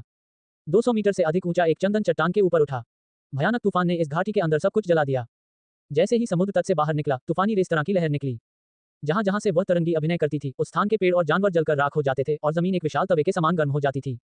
संस्थापक की लहर 1000 मीटर तक गिरी और फिर धीरे धीरे लुप्त हो गई। हालांकि ईसा पूर्व पहाड़ की चोटी लगभग 1000 मीटर से अधिक के विवरण में कुछ भी जीवित नहीं है। सब कुछ जल गया, वह या तो कार्यस्थल में बदल दिया गया या उसका भी सामान राख में बदल दिया गया। घाटी पूरी तरह से ढही हुई थी, कुछ आग अभी भी जल रही थी और जमीन धंसी हुई थी। आसपास की चट्टानें भी ढह गईं और सबसे बड़ी और मजबूत चट्टानें छोटी छोटी ताकतों में दब गईं। खांसी, खांसी, खांसी। स्वॉर्डी ताकी को लगातार खांसी आ रही थी। वह हौंकते हुए दोनों हाथों से अपने शरीर को सहारा देते हुए जमीन पर वजन के बल बैठ गई। सौभाग्य से जब वह दोनों राक्षसों में से एक था, तो समयबद्ध डाई चेंज ऑर्केस्ट्रा में प्रवेश किया गया, अन्यथा स्वॉर्डी ताकी को डर था कि वह मर जाएगा। नहीं, अधिक व्यवहारिक रूप से कहा गया तो वह राख में बदल गया। स्वॉर्डी ताकी ने कभी नहीं सोचा था कि लेथेल में इतने शक्तिशाली जादू का इस्तेमाल किया जा सकता है। इससे भी अधिक वैज्ञानिक बात यह थी कि लिजारू बिजली पक्षी का सामना करने के लिए भी इसी तरह के जादू का इस्तेमाल किया जा सकता था। हया की हालत भी ठीक नहीं थी, उसका चेहरा चेहरे जैसा पीला पड़ गया था, उसकी सांसें तेज चल रही थीं और उसका पूरा शरीर नाखूनों से भीगा हुआ था। ऐसा लग रहा था जैसे वह अब और ध्यान नहीं दे सका क्योंकि उसकी मृत्यु हो गई और उसे छोड़ दिया गया। लिजेरू उन दोनों में से एकांत जाग रही थी। उसने बरनहे सिकोड़ लीन और आसपास के दृश्य को देखा, जबकि बहस याचिका की कुछ सार्थकता है। धत्तेरी की, ये जगह करोल साम्राज्य के बहुत करीब है। हाल ही में हुए विस्फोट ने वहां के संतों का ध्यान आकर्षित किया होगा। आखिरकार ये जंगल करोल साम्राज्य के क्षेत्र में है। अगर उन्हें पता चले कि यहाँ चच समस्या पैदा हो रही है, तो मुझे डर है कि मेरी किस्मत खराब हो जाएगी। लिजेरू ने अपने दांतों के टुकड़े लिए, उसे लगा जैसे ही उसे शुरू किया गया हो, उसे जल्दी से संभालना चाहिए था। इसके अलावा जब उन्होंने देखा कि लाथेल के पास केवल एफ रैंक प्रतिभा थी, तो उन्होंने उसे कम आड़ा दिया। लेकिन लिजारू ने कभी नहीं सोचा था कि लाथेल के पास कोई जादुई जादू था, जिसके कारण चर्च के 2 प्रवर्तकों की मौत हो गई थी। लिजारू ने कूड़े की ओर देखा, लेकिन उसने नीचे देखने की हकीकत नहीं देखी। उसने ये भी नहीं सोचा था कि लाथेल अभी ब्लास्ट से मर जाएगा। उसे खुद को भी सौभाग्य से महसूस हुआ कि हया डॉक्यूमेंट्री को मजबूत बनाना और उसे सुरक्षित रूप से बनाए रखना संभव था। हालांकि बिजली पक्षी को निषेध के लिए अभी जादू का प्रयोग करने के बाद उसने अपने शरीर में बड़ी मात्रा में जादू भी खा लिया। अब हया एबॉटमी थी और उसके शरीर में मैजिक एनर्जी 2/10 से भी कम थी। इसमें कहा जा सकता है कि वह किसी भी प्रकार के जादू टोने का प्रयोग नहीं कर सकता, जैसा कि वह अभी भी प्रयोग कर रहा है। लिजेरू ने अपनी मछली पकड़ ली, मंत्र बुदबुदाया और हमला करने के लिए वह तैयार हो गई। अभी का सबक इतना आसान था कि वह लाथेल का चयन करने के लिए तैयार थी। अचानक हवा का एक उठाव सारा कचरा उड़ाकर ले जाया गया। इस समय लिजारू को अचानक लगा कि कुछ बेहद भयानक आने वाला है। उनका शरीर अचानक छोटा सा कांप उठा, जिससे उन्हें अजीब सा महसूस हुआ। छिपकली जाति का अंतर्ज्ञान अत्यंत उग्र था। इसके अलावा वह एक जादूगर भी था, इसलिए उसकी मानसिक शक्ति भी अत्यंत उच्च थी। इसलिए वह अपने अंतर्ज्ञान पर पूरा भरोसा करता है। कूड़ा साफ हो गया, जिससे एक महिला एक युवा को अपनी सूची में पकड़ लिया गया। वह युवा लाथेल था, जिसने चर्च की कानून प्रवर्तन टीम में 2 लोगों की हत्या कर दी थी। लड़की ने लाल रंग की पोशाक पहनी हुई थी और उसके लंबे काले बाल थे जो उसके कमर तक फैले हुए थे। उसके बालों में अनगिनत लाल बाल उसके काले बालों के साथ मिश्रित थे और उसके बालों को और भी खसखस बनाया गया था। उसका शरीर खून की तरह लाल था, त्वचा बर्फ की तरह सफेद थी और उसका शरीर इतना स्वादिष्ट था कि इसे अधिक कीटनाशक नहीं हो सकता था। विशेष रूप से उसकी जगह, उसकी पसलियों के खून से लाल वाली जगह और उसकी पुतलियां सरीसृपों की पुतलियों के समान हिस्से के आकार की जगह। N0V3 लिवियन वह मंच था जहां यह अध्याय N0V3L बीजेएन पर शुरू हुआ था। वाह, लिजेरू ने नन्हे को दिखाया, लेकिन उसे यह नहीं पता था कि वह लड़की जब उसके अंतर्ज्ञान से प्रकट हुई थी और उसने उसे बताया था कि वह डूबी हुई है। अगर वह भागेगा नहीं तो जरूर मर जाएगा। रुको, लाल बिंदु, खून से लाल मूंछ, ऐसा क्या हो सकता है? वह एक पिशाच है। लिजेरू ने गहरी सांस ली। लिजारू की शक्ल देखने पर वह एक अधेड़ उम्र की छिपकली की तरह लग रही थी, लेकिन असल में उसकी उम्र 200 साल से भी ज्यादा थी। वह एक जादूगर था, इसलिए वह आम लोगों की तुलना में अधिक संपर्क में था। इसके अलावा उसे चर्च द्वारा भी प्रशिक्षित किया गया था, इसलिए उसने तुरंत पहचान लिया कि चार्लोट एक पिशाच था। आखिरकार पिशाचों को भी चर्च के दुष्ट राक्षसों की सूची में शामिल किया गया था, जिसमें विनाश करना आवश्यक है। चार्लोट में उसने जो चरित्र देखा, उसने केवल इतना ही नहीं कहा कि वह एक पिशाच था, बल्कि यह भी कि वह एक शुद्ध खून वाली पिशाच थी। धिक्कार है, एक शुद्ध रक्त पिशाच। लिजारू ने अपने दांतों के टुकड़े तोड़ लिए। उन्हें यह भी नहीं पता कि इस स्थान पर शुद्ध रक्त पिशाच क्यों रहते हैं। जब वह यहाँ आया तो उसका ध्यान केवल लाथेल पर था, इसलिए उसने अपने आसपास का ध्यान नहीं दिया। ऐसा इसलिए था क्योंकि उन्हें अपने और अन्य सदस्यों की सेनाओं पर बहुत भरोसा था कि उन्होंने सोचा भी नहीं था कि वे होंगे। हालांकि वास्तविकता भी बहुत ही भयंकर थी। यह एक हाथ की तरह था जो लिजारू के चेहरे पर झुका हुआ था, जिससे उसे दर्द महसूस हो रहा था। उसने अपनी दो सबसे मजबूत लड़ाकू सेनाओं अक्को और ताकी को खो दिया था। अब केवल तलवार ताकी की लड़ सकती है। चूंकि हया ने रॉकेट को मजबूत करने के लिए बहुत अधिक जादू टोने का प्रयोग किया, इसलिए वह बेहोश हो गई। लिजारू के पास केवल थोड़ी सी मिसाइल ऊर्जा बची थी। अगर वह वास्तव में लड़ता है तो वह केवल भाग ले सकता था। लिजारू ने तुरंत दूसरा जादू की ओर रुख किया। जब स्वॉर्डी ताकीक ने इसे देखा तो वह चौंक गई और उसने तुरंत कहा, नहीं, आप अकेले जादू की योजना क्या बना रहे हैं? लिजेरू ने कोई उत्तर नहीं दिया। उसे लगा कि इस समय उसका जीवन सबसे महत्वपूर्ण है। यदि वह अपना मिशन पूरा नहीं कर सका तो कम से कम चर्च से भाग लिया जा सकता था और रहने के लिए एक सनसन प्लेस की तलाश की जा सकती थी। लेकिन अगर वह सेकी जारी करता है तो उसकी मृत्यु की संभावना बहुत अधिक होगी। वह किसी ऐसे व्यक्ति के लिए उसका बचाव करता है जिस पर वह भरोसा नहीं कर सकता था। केवल वही खुद को बचा सकता था। हालांकि लिजेरू ने तुरंत जादू बंद कर दिया। जब उसने अपनी आंखों के सामने छवि देखी तो उसका मुंह खुल गया। लेथेल की गर्दन पर दो परमाणु निशानों से एक रक्त धारा की तरह बह गया, लेकिन रक्त की मात्रा नीचे नहीं बही। इसके विपरीत वह ऐसे उड़ गया जैसे वह शून्य गुरुत्वाकर्षण स्थान में हो। ताजा खून चार्लोट के सिर के ऊपर से उड़ गया, जिससे खून का एक मुकुट बन गया जो उसके सिर के ऊपर चढ़ाया जा रहा था। खून से खून के रंग की आह निकल रही थी। इस समय लेथेल एनेस्थोमिक था, इसलिए वह पूरी तरह से अन्य से था कि क्या हो रहा था। लिजारू को इतना आश्चर्य हुआ कि उसका शरीर अनायास ही कंपने लग गया। वह जब स्वॉर्डी ताकीक ने लिजारू को डर से कांपते देखा तो उसे भी डर लग गया। वह लिजारू के साथ कई संयुक्त अभियान चला रहे थे, लेकिन उन्होंने लिजारू को इतना भयानक कभी नहीं देखा था। संपूर्ण पर्वत को नष्ट करने की क्षमता अभी भी बनाए रखने वाले बिजली पक्षियों का सामना करने के समय लिजारू भी बेहद शांत थी। लेकिन इस बार अलग। लिजारू को अपने पैर कांपते समय इतना तेज धब्बा लगा कि वह भी खड़ी नहीं हो पाई, इसलिए वह नीचे बैठ गई। वह लगातार अपना सिर हिलाते हुए पीछे हट गया। नहीं, अप्रभावी। तलवार भी चिंता का विषय। लिजारू के पास सांप और पूछता है, आप किस बारे में बात कर रहे हैं? आखिर वह लड़की कौन है? नहीं, भागो, मैं अब और भाग नहीं सकती। लिजारू ने स्वॉर्डी को कोई जवाब नहीं दिया। वह बस अपना सिर हिला रही थी। अपनी लाइन डर से भर चली। धिक्कार है, तुम क्या पागल हो? तलवार ने डांटा, लेकिन उसे ये भी लगा कि वह अपने करीब आ रही है। शक्ति इतनी अधिक होगी, उसका अंतर्ज्ञान किला ही अधिक रियासती होगा। तलवार और ताकी एक साथ कंपने लगे। टाकी ने तलवार के अंतिम शरीर पर कब्जा कर लिया और तुरंत कहा, चलो दौड़ें, मुझे अच्छा नहीं लग रहा है। स्वॉर्डी ने भी मन ही मन शाप दिया, बेशक मुझे भी बुरा लगता है। उसने तुरंत मुचा के लिए लेकिन स्मारक का पुनर्निर्माण किया। इस समय स्वॉर्डी और ताकी शॉक चले गए। उन्होंने बार बार कॉम्बैट पर हमला किया, लेकिन इससे केवल लहरें ही निकली, क्योंकि वे कॉम्बैट को तोड़ने में असमर्थ थे। इस बिंदु पर उन्हें एहसास हुआ कि कुछ गलत था। तलवार ताकी चिल्लाया, लिजारू, तुम क्या कर रहे हो? जल्दी से स्मारक हटाओ, जल्दी। नहीं, बिल्कुल नहीं, हम मरेंगे, हम जरूर मरेंगे। लिजेरू ने उसे कोई उत्तर नहीं दिया। वह बस बुदबुदाया जैसे कि वह पागल हो गई हो। स्वॉर्डी ताकी केवल आ भर सकते थे, हालांकि वे थोड़ी सी किस्मत भी महसूस कर रहे थे। स्वॉर्डी ने नारा दिया, चिंता मत करो, यह आदेश दिया गया है कि हमें विस्फोट से सुरक्षित रखा जाए। हम निश्चित रूप से यहाँ सुरक्षित रह सकते हैं। ताकी ने भी सहमति व्यक्त की, लेकिन हमें पत्थर नहीं मिल सकता। चिंता मत करो, प्रतिद्वंद भी बहुत मजबूत है। चर्च शायद हमें धोखा नहीं देना चाहता। आखिरकार पवित्र विश्वास, प्रेम और सौम्यता से भरी हुई व्यक्ति है। वह निश्चित रूप से हमें दोष नहीं देना चाहता। मुझे भी ऐसी ही आशा है। हुक। जैसे ही ताकी ने बात खत्म की, उसे लगा कि उसके शरीर में कुछ गड़बड़ हो गई है। स्वॉर्डी को भी भयानक दर्द हुआ। उसने अपना सिर नीचे देखा और देखा कि एक खूनी तंबू की कलाकृति को भेदा जा रहा है और उसकी छाती पर छेद किया जा रहा है। क्या बक्सा है? तलवार चिल्लाया। उसने सोचा कि स्मारक के अंदर का सामान पूरी तरह से सुरक्षित है। उसने कभी नहीं सोचा था कि किसी भी किनारे के टुकड़े को आसानी से तोड़ा जा सकता है। अचानक तलवार का शरीर धीरे धीरे सूख गया। नहीं। लिजारू ने बस अपना सिर पकड़ लिया और बुदबुदाया, नहीं, रक्त रानी प्रकट हुई है। ये दुनिया खून के समुद्र में डूब जाएगी। लिजारू ने जो कहा उसे सुनकर स्वॉर्डी ताकी चौंक गया। वह मुस्कुराया और बुदबुदाया, ब्लड क्वीन। ऐसा लगता है कि ब्लड क्वीन के हाथों मरना भी मेरे लिए एक तरह का सम्मान है। जैसे ही उसने बोलना समाप्त किया, उसका शरीर जो सूखी शाखा की तरह सूख गया था, राख में बदल गया, जो फिर हवा के झोंके से उड़ गया। टेंटेकल द्वारा चूसे गए स्वॉर्डी के रक्त की मात्रा को चार्लोट के शरीर में स्थानांतरित नहीं किया गया था, बल्कि इसे रक्त की एक गेंद में एकत्र किया गया था जो अंतरिक्ष में तैर रही थी। खून के उस गोले ने अनगिनत अन्य तंबू भी भेजे, लेकिन वे तंबू एक ऑक्टोपस की सूंड की तरह थे, क्योंकि वह लिजारू और हया की ओर पहुंच रहे थे। हया बेहोश थी, और हालांकि लिजारू अभी भी होश में था, वह इतना डरा हुआ था कि वह हिल भी नहीं पा रहा था। उन्होंने चर्च में जो कुछ सीखा था उसे याद किया। चर्च के सबसे बड़े शत्रुओं में से एक रक्त रानी। कोई नहीं जानता कि वह कब प्रकट हुई, हर कोई केवल इतना जानता है, वह पिशाचों की नेता है और वह इस दुनिया में आतंक और मौत फैलाती है। शक्ति अज्ञात, उम्र अज्ञात, वर्ग अज्ञात। उसके बारे में कोई जानकारी नहीं है। उसके बारे में सब कुछ बहुत स्पष्ट है। हर कोई बस इतना ही जानता है, जब किसी के सिर पर रक्त का मुकुट दिखाई देता है तो वह व्यक्ति रक्त रानी है। जब रक्त रानी प्रकट होगी तो सभी लोग मृत्यु में समा जाएंगे। कानून प्रवर्तन दल के सदस्य के रूप में आपको दुश्मन का सामना होने पर भागना नहीं चाहिए। हालांकि यदि आपका सामना ब्लड क्वीन से होता है तो आपको भागना होगा। यदि तुम नहीं भागोगे तो अवश्य मर जाओगे। जो शब्द उसने एक बार सुने थे वे अब उसके दिमाग में गूंजने लगे। चर्च की कानून प्रवर्तन टीम के सदस्य के रूप में यदि आप किसी दुश्मन का सामना करते समय भाग जाते हैं तो चर्च द्वारा आपके खिलाफ सबसे गंभीर अपराध का फैसला किया जाएगा। उस व्यक्ति की आत्मा को आग के अनंत समुद्र में कैद कर दिया जाएगा और वे 100 वर्षों तक नरक की आग से पीड़ित होंगे। हालांकि जब कानून प्रवर्तन दल के सदस्यों का सामना ब्लड क्वीन से होता है तो उन्हें भागने की अनुमति दी जाती है, जो ये जानने के लिए पर्याप्त है कि ब्लड क्वीन कितनी शक्तिशाली है। लिजारू ने नहीं सोचा था कि इस मिशन में उसकी मुलाकात ब्लड क्वीन से होगी। वह इस महिला से मिलने के बजाय चर्च द्वारा खोजा जाना पसंद करेगा। कम से कम यदि चर्च द्वारा उसका पीछा किया जाता है तो उसके पास अभी भी जीवित रहने का मौका है, लेकिन अगर वह ब्लड क्वीन से मिलता है तो उसके बचने की संभावना शून्य है। बहुत से लोगों ने कहा है कि ब्लड क्वीन के बारे में बहुत अधिक जानकारी नहीं है क्योंकि जो भी उसका सामना करता है वह मर जाता है। उसके साथ मुठभेड़ में कोई भी जीवित नहीं बचा था, यही वजह है कि उसके बारे में कोई जानकारी नहीं दी गई। रक्त के गोले के तंबू एक तीर की तरह थे जैसे वे है और लिजारू की ओर बढ़े। इस बिंदु पर लिजारू ने प्रतिरोध छोड़ दिया। यह अवश्य जानना चाहिए कि सुरक्षात्मक गुंबद ही वह चीज थी जिस पर उन्हें सबसे अधिक गर्व था। यहाँ तक कि जब एक ऐसे विस्फोट का सामना करना पड़ा जिससे पूरा पहाड़ कांप उठा, तब भी वह नष्ट नहीं हुआ। हालांकि चार्लोट के जाल आसानी से उसमें घुस गए, इतनी आसानी से कि लिजारू को तुरंत इसका पता ही नहीं चला। क्या प्रतिरोध उपयोगी था? बिल्कुल नहीं। कान कान अचानक दो हल्के भालों ने सुरक्षात्मक गुंबद को छेद दिया, जिससे लिजारू और हया की ओर बढ़ रहे दो टेंटिकल में विस्फोट हो गया। टेंटिकल फटकर खून में बदल गया और जमीन पर गिर गया। हालांकि प्रकाश का वह भाला भी फट गया, अनगिनत प्रकाश कणों में बदल गया और हवा में गायब हो गया। लिजारू चौंका, उसने आसमान की ओर देखा। वहां एक महिला सफेद लबादा और हुड पहने हुए थी जिससे उसका चेहरा ढका हुआ था, तैर रही थी। उसका लबादा एक तंग फिटिंग पोशाक को छिपा रहा था जो उसके आकर्षक उभारों को प्रकट कर रहा था।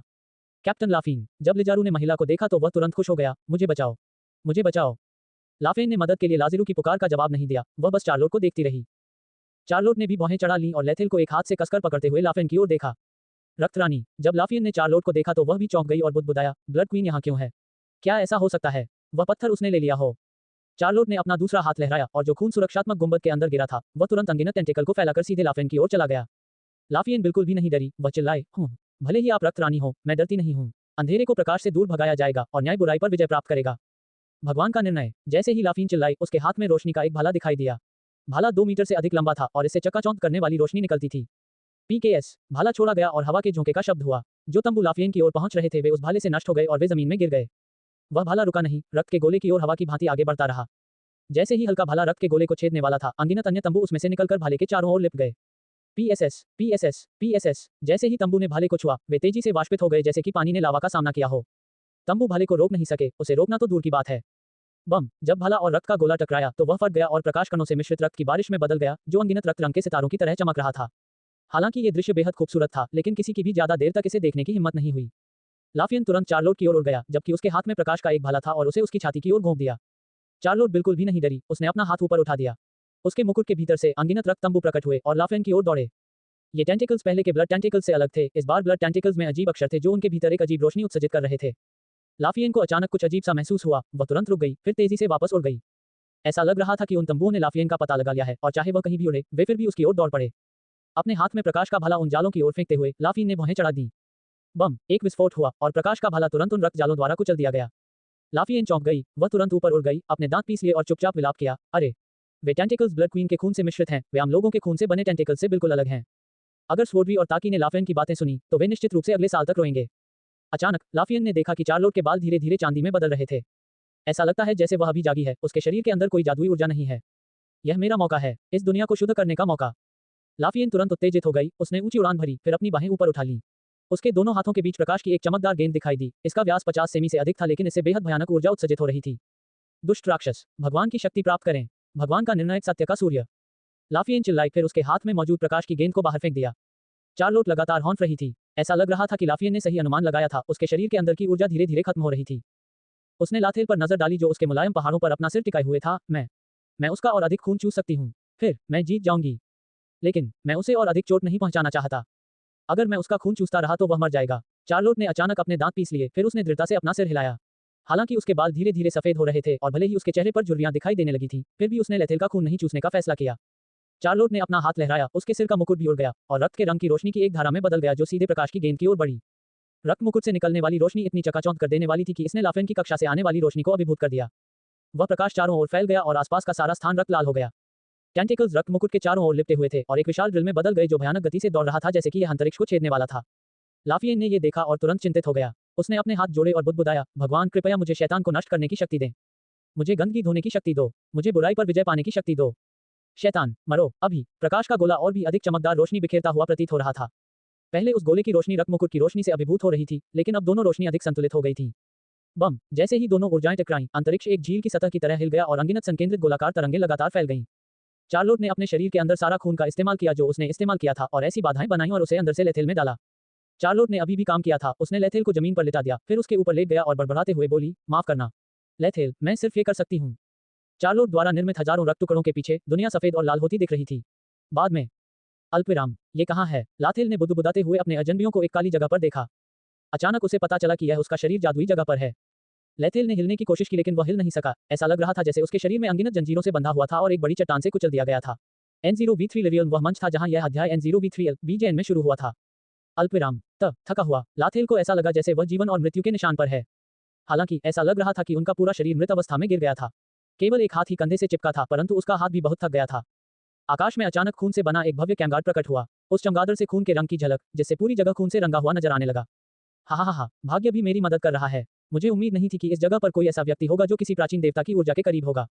छोटा बच्चा, अब से ये शरीर मेरा है। वह चमगादड़ जोरदार से हंसा, उसके चेहरे पर सामान और प्यारे से भारी मुस्कान थी, मानो वह राजा हो। लाथेल ने हिलने की कोशिश की क्योंकि उसे एहसास हुआ कि अगर वह उस तस्वीर को नहीं देखता है तो वह अब उसकी नहीं रहेगी। हालांकि खरोंच वह कितनी भी कोशिश की हो, लाथेल एक उंगली भी नहीं हिला सका। वह केवल अपनी पतली पतली कर सकती थी और लाल से भरी आंखों से चमगादड़ को अपने एनर्जी पूल में गोटे एंग्लॉयड देख सकती थी। ठीक इसी समय चमगादड़ से कई गुना बड़ी बैंगनी आंखों की एक जोड़ी दिखाई दी। यदि वह चमगादड़ राजा था तो वे आंखें एक देवता थीं। जब उन्होंने बल्ले को देखा तो उन आंखों से भयानक दबाव और जानलेवा इरादा झलक रहा था। उन बैंगनी आंखों से प्रकाश की एक किरण निकली, जिसने चमगादड़ को ऐसे घेर लिया मानो वह किसी पिंजरे में फंस गया हो। यह प्राचीन ईश्वर है, असंभव। एक सामान्य व्यक्ति के शरीर में प्राचीन ईश्वर की आत्मा क्यों है? चमगादड़ ने भय से भरी आवाज निकाली। वह ऐसे कांप रहा था जैसे खरगोश किसी भयंकर बाघ को देखकर कांप रहा हो। नहीं, मैं मर नहीं सकता। इससे पहले कि चमगादड़ अपनी बात पूरी कर पाता, उसका शरीर तुरंत फट गया और खून के रंग के धुएं की धारा में बदल गया। धुएं की वह धारा आंखों की ओर उड़कर आंखों में विलीन हो गई। थोड़ा खून के रंग का धुआं रह गया। ये पिछले धुएं का लगभग 10% ही था। वह एकत्रित होकर लाल रक्त की एक बूंद बन गई। खून की वह बूंद तालाब के पानी के साथ घुलकर लाथेल के ऊर्जा कुंड में गिर गई। ऊर्जा झील के अंदर से एक खून के रंग की रोशनी दिखाई दी, जो झील की अजीब नीली रोशनी के साथ मिल गई और इसने दृश्य को बेहद जादुई बना दिया। इस समय लेथेल का ऊर्जा पूल अचानक कंपन हुआ। ये धीरे धीरे विस्तारित हुआ, अपने पिछले आकार से 2 गुना तक पहुंच गया और फिर रुक गया। डिंग, आपका स्तर 0 पर वापस आ गया है। डिंग, आपने एक वैम्पायर किंग की आत्मा को सफलतापूर्वक आत्मसात कर लिया। आपका स्तर बढ़कर 10 हो गया है। हालांकि लाथेल के सामने 2 नोटिस बोर्ड लगे थे, लेकिन उसका ध्यान उन पर नहीं गया क्योंकि वह आंखों पर केंद्रित था। उन आंखों ने भी उसकी ओर देखा और उसके सिर में एक आवाज गूंजी, मैं तुम्हारे भविष्य की आशा करता हूँ। उसके बाद लाथेल की चेतना अंधकार में डूब गई। अल्पविराम। एक अन्य स्थान पर, एक अत्यंत शानदार और राजसी महल के अंदर, एक लड़की थी जिसकी उम्र लगभग 25 वर्ष थी। उसने कवच के कई टुकड़ों से बना हल्का लाल कवच पहना हुआ था। उसके लंबे काले बाल एक पोनीटेल में बंधे हुए थे और उसकी गहरी बाहें उसके सुंदर चेहरे पर एक जंगली घोड़े की तरह एक मजबूत आभा बिखेर रही थी, जिसे वश में करना मुश्किल था। वह दरवाजों की कई परतों से गुजरी, एक छोटे से कमरे के सामने पहुंची और तुरंत जमीन पर घुटनों के बल बैठ गई। जय रानी। ओह सिबिर, मुझे लगा कि आप अभी शहर के द्वार की रखवाली कर रहे हैं। कमरे के अंदर से एक धीमी आवाज आई। हालांकि उस आवाज में अहंकार और प्रभुत्व था, जैसे कोई शासक आम लोगों को तुच्छ समझता हो, और इससे सिबिर थोड़ा चिंतित हो गया। मेरी रानी, क्योंकि कुछ महत्वपूर्ण बात है, मैं आपको रिपोर्ट करने के लिए जल्दी से यहाँ आने के लिए अपना मिशन छोड़ चुका हूँ। सिबिर ने शांत होकर बोलने की कोशिश की। क्या कोई इतनी गंभीर बात है जिसके कारण शाही रक्षक दल की कप्तान को अपना पद छोड़ना पड़ेगा? कमरे के अंदर से आवाज फिर से आई, जिसमें थोड़ी सी चिढ़ाहट थी। हालांकि रानी की आवाज शांत लग रही थी, सिबिर इतना बोला नहीं था कि यह सोचे कि रानी मिलनसार थी। सिबिर ने अपना सिर झुकाया और कहा, मेरी रानी, यहाँ से 50 मील दूर गोबलिन वन में अभी अभी युद्ध छिड़ा है। सिबिर, मुझे आशा है कि आप यहाँ सिर्फ ये बातें कहने नहीं आए हैं। सिबिर कांपने लगी। उसे ऐसा महसूस हुआ जैसे उसके आसपास की जगह जमी हुई थी। उसके शरीर में इतनी हत्या करने की भावना थी कि उसे ऐसा महसूस हुआ जैसे वह बर्फ के तहखाने में थी। मेरी रानी, मुझे आशा है कि तुम इस पर एक नजर डाल सकती हो। सिबिर ने अपने स्पेस बैग से टेनिस बॉल के आकार की एक कांच की गेंद निकालते हुए कहा। अचानक सिबिर के हाथ में कांच की गेंद गायब हो गई, जिससे वह चौंक गई। Teleporting objects. क्या ऐसा हो सकता है कि रानी उस स्तर तक पहुंच गई है? उसने चुपचाप अपने दिल में कुछ सोचा, लेकिन फिर सिबिर ने तुरंत उसके मन में आए हर विचार को खारिज कर दिया। चर्च ने हमारे क्षेत्र में प्रवेश करने की हिम्मत की। हा, मैंने नहीं सोचा था कि चर्च ने हमारे प्रति अपने पंजे फैलाने शुरू कर दिए हैं। यद्यपि रानी के शब्द कोमल थे और उसकी हंसी चांदी की घंटी की ध्वनि के समान थी, रानी की बातों से सिबिर को भयानक जानलेवा इरादा महसूस हुआ। वह घबराने लगी और उसके पसीने ने उसके कवच के पीछे की शर्ट को भिगो दिया जो उसने पहन रखी थी। उसके चेहरे पर सेम के आकार की पसीने की बूंदें उसके माथे से उसके गालों तक, फिर उसकी ठुड्डी तक जमीन पर गिरने से पहले लुढ़क गईं। अचानक रानी बहुत देर तक चुप रही, जिससे सिबिर और भी अधिक घबरा गया। माहौल और भी दमनकारी हो गया। सब कुछ इतना शांत था कि सिबिर को फर्श पर पिन गिरने की आवाज सुनाई दे रही थी। सिबिर, पहले स्थिति का पता लगाओ, अपना ठिकाना मत बताओ। मैं जानना चाहता हूं कि चर्च क्या चाहता है। ये सुनकर सिबिर ने तुरंत उत्तर दिया, हाँ मेरी रानी। अल्पविराम। लाथेल ने धीरे से अपनी आंखें खोली, हालांकि उसके चारों ओर सब कुछ काला था। उसे अपने शरीर पर कुछ मुलायम सी चीज दबती हुई भी महसूस हुई। बच्चे, क्या तुम जाग रहे हो? कड़ाही की आवाज गूंजी। कॉलड्रॉन, तुम कहाँ हो? ये कहाँ है? कॉलड्रॉन ने कोई उत्तर नहीं दिया, लेकिन फिर लाथेल ने देखा कि उसके बगल में एक खुला स्थान दिखाई दे रहा है और उस छेद से प्रकाश आ रहा है। अंतर और भी बड़ा हो गया। इस पल में उसे एहसास हुआ कि कॉलड्रॉन ने उसे बचाने के लिए अपना आकार बढ़ा दिया था। कॉलड्रॉन, धन्यवाद। लाथेल ने कहा, मुझे धन्यवाद देने की कोई जरूरत नहीं है। मैं ये भी नहीं चाहता कि जिस व्यक्ति के साथ मैंने अनुबंध पर हस्ताक्षर किया था वह इस तरह हास्यास्पद तरीके से मर जाए। लाथेल ने सिर हिलाया और मुस्कुराया। उसे अचानक वे छवियां याद आ गईं जो उसने होश खोने से पहले देखी थीं। उसने चार्लोट को अपना खून चूसते हुए देखा, फिर चार्लोट अचानक बहुत खूबसूरत हो गई। अब तक उसने ऐसी सुंदर स्त्री कभी नहीं देखी थी। उन्हें लगता था कि अंतर्राष्ट्रीय ब्यूटी क्वीन या सुपरस्टार भी चार्लोट जितनी खूबसूरत नहीं है। क्या ये चार्लोट थी जिसने मुझे बचाया? लाथेल बुदबुदाया। ये सही है, कॉलड्रॉन ने अब कहा, आपको बचाने की शक्ति पाने के लिए उसने आपका खून चूस लिया। हालांकि चार्लोट एक पिशाच है जिसने पहले कभी खून नहीं चूसा है, इसलिए आपका खून उसके लिए अपनी पूरी शक्ति का उपयोग करने के लिए पर्याप्त नहीं है। इसलिए वह कहाँ है? लाथेल ने चिंतित होकर पूछा। तुम्हारे ऊपर लेटा हुआ हूँ। कड़ाही ने कहा, यह आवाज चिढ़ाने का संकेत दे रही है। लाथेल को उलझन महसूस हुई। उसने अपना सिर नीचे किया और देखा कि लगभग 10 साल की एक छोटी लड़की उसके ऊपर लेटी हुई है। उस छोटी लड़की के कमर तक लंबे झरने जैसे काले बाल थे, जिनमें अनगिनत लाल बालों का मिश्रण था, जिससे उसके बाल काफी खास लगते थे। उसकी त्वचा बर्फ की तरह सफेद थी, उसके होंठ खून की तरह लाल थे, और उसका चेहरा इतना मनमोहक था कि उसे गले लगाने और कुछ बार चूमने की इच्छा हुई। ये है। हालांकि लाथेल को लगा कि यह लड़की बहुत प्यारी है, लेकिन वह नहीं जानता था कि यह लड़की कौन थी। अंदाजा लगाओ कि यह लड़की कौन है, कॉल्ड्रॉन ने मजाक में कहा। अचानक होश खोने से पहले उसने जो स्मृति देखी वह प्रकट हुई। क्या ये हो सकता है? ये सही है, ये चार्लोट है, कॉल्ड्रॉन ने पुष्टि की। अरे, वह बच्ची क्यों बन गई? क्या वह 70 वर्ष से अधिक की बूढ़ी औरत नहीं है?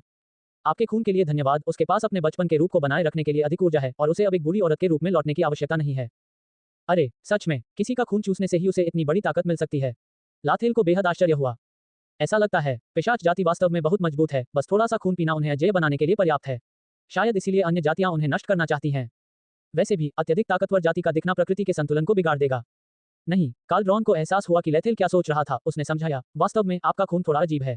आपका खून आपके पास मौजूद ऊर्जा का प्रतिनिधित्व करता है। जैसा कि मैंने कहा, आपकी ऊर्जा बहुत अजीब है, इसमें बिल्कुल सामान्य चीजों के छिपे हुए गुणों को सक्रिय करने की क्षमता है।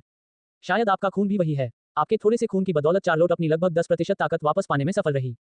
आपके रक्त की कुछ बूंदें ही उसे ऊर्जा बचत अवस्था में प्रवेश करने में मदद करने के लिए पर्याप्त हैं। वह अवस्था एक छोटी लड़की बनने के लिए है, जैसा आप देखते हैं। ये सुनकर लाथेल ने चार्लोट की ओर देखा। वह मदद नहीं कर सका, लेकिन उसने आगे बढ़कर उसके प्यारे गाल को थोड़ा सा दबाया।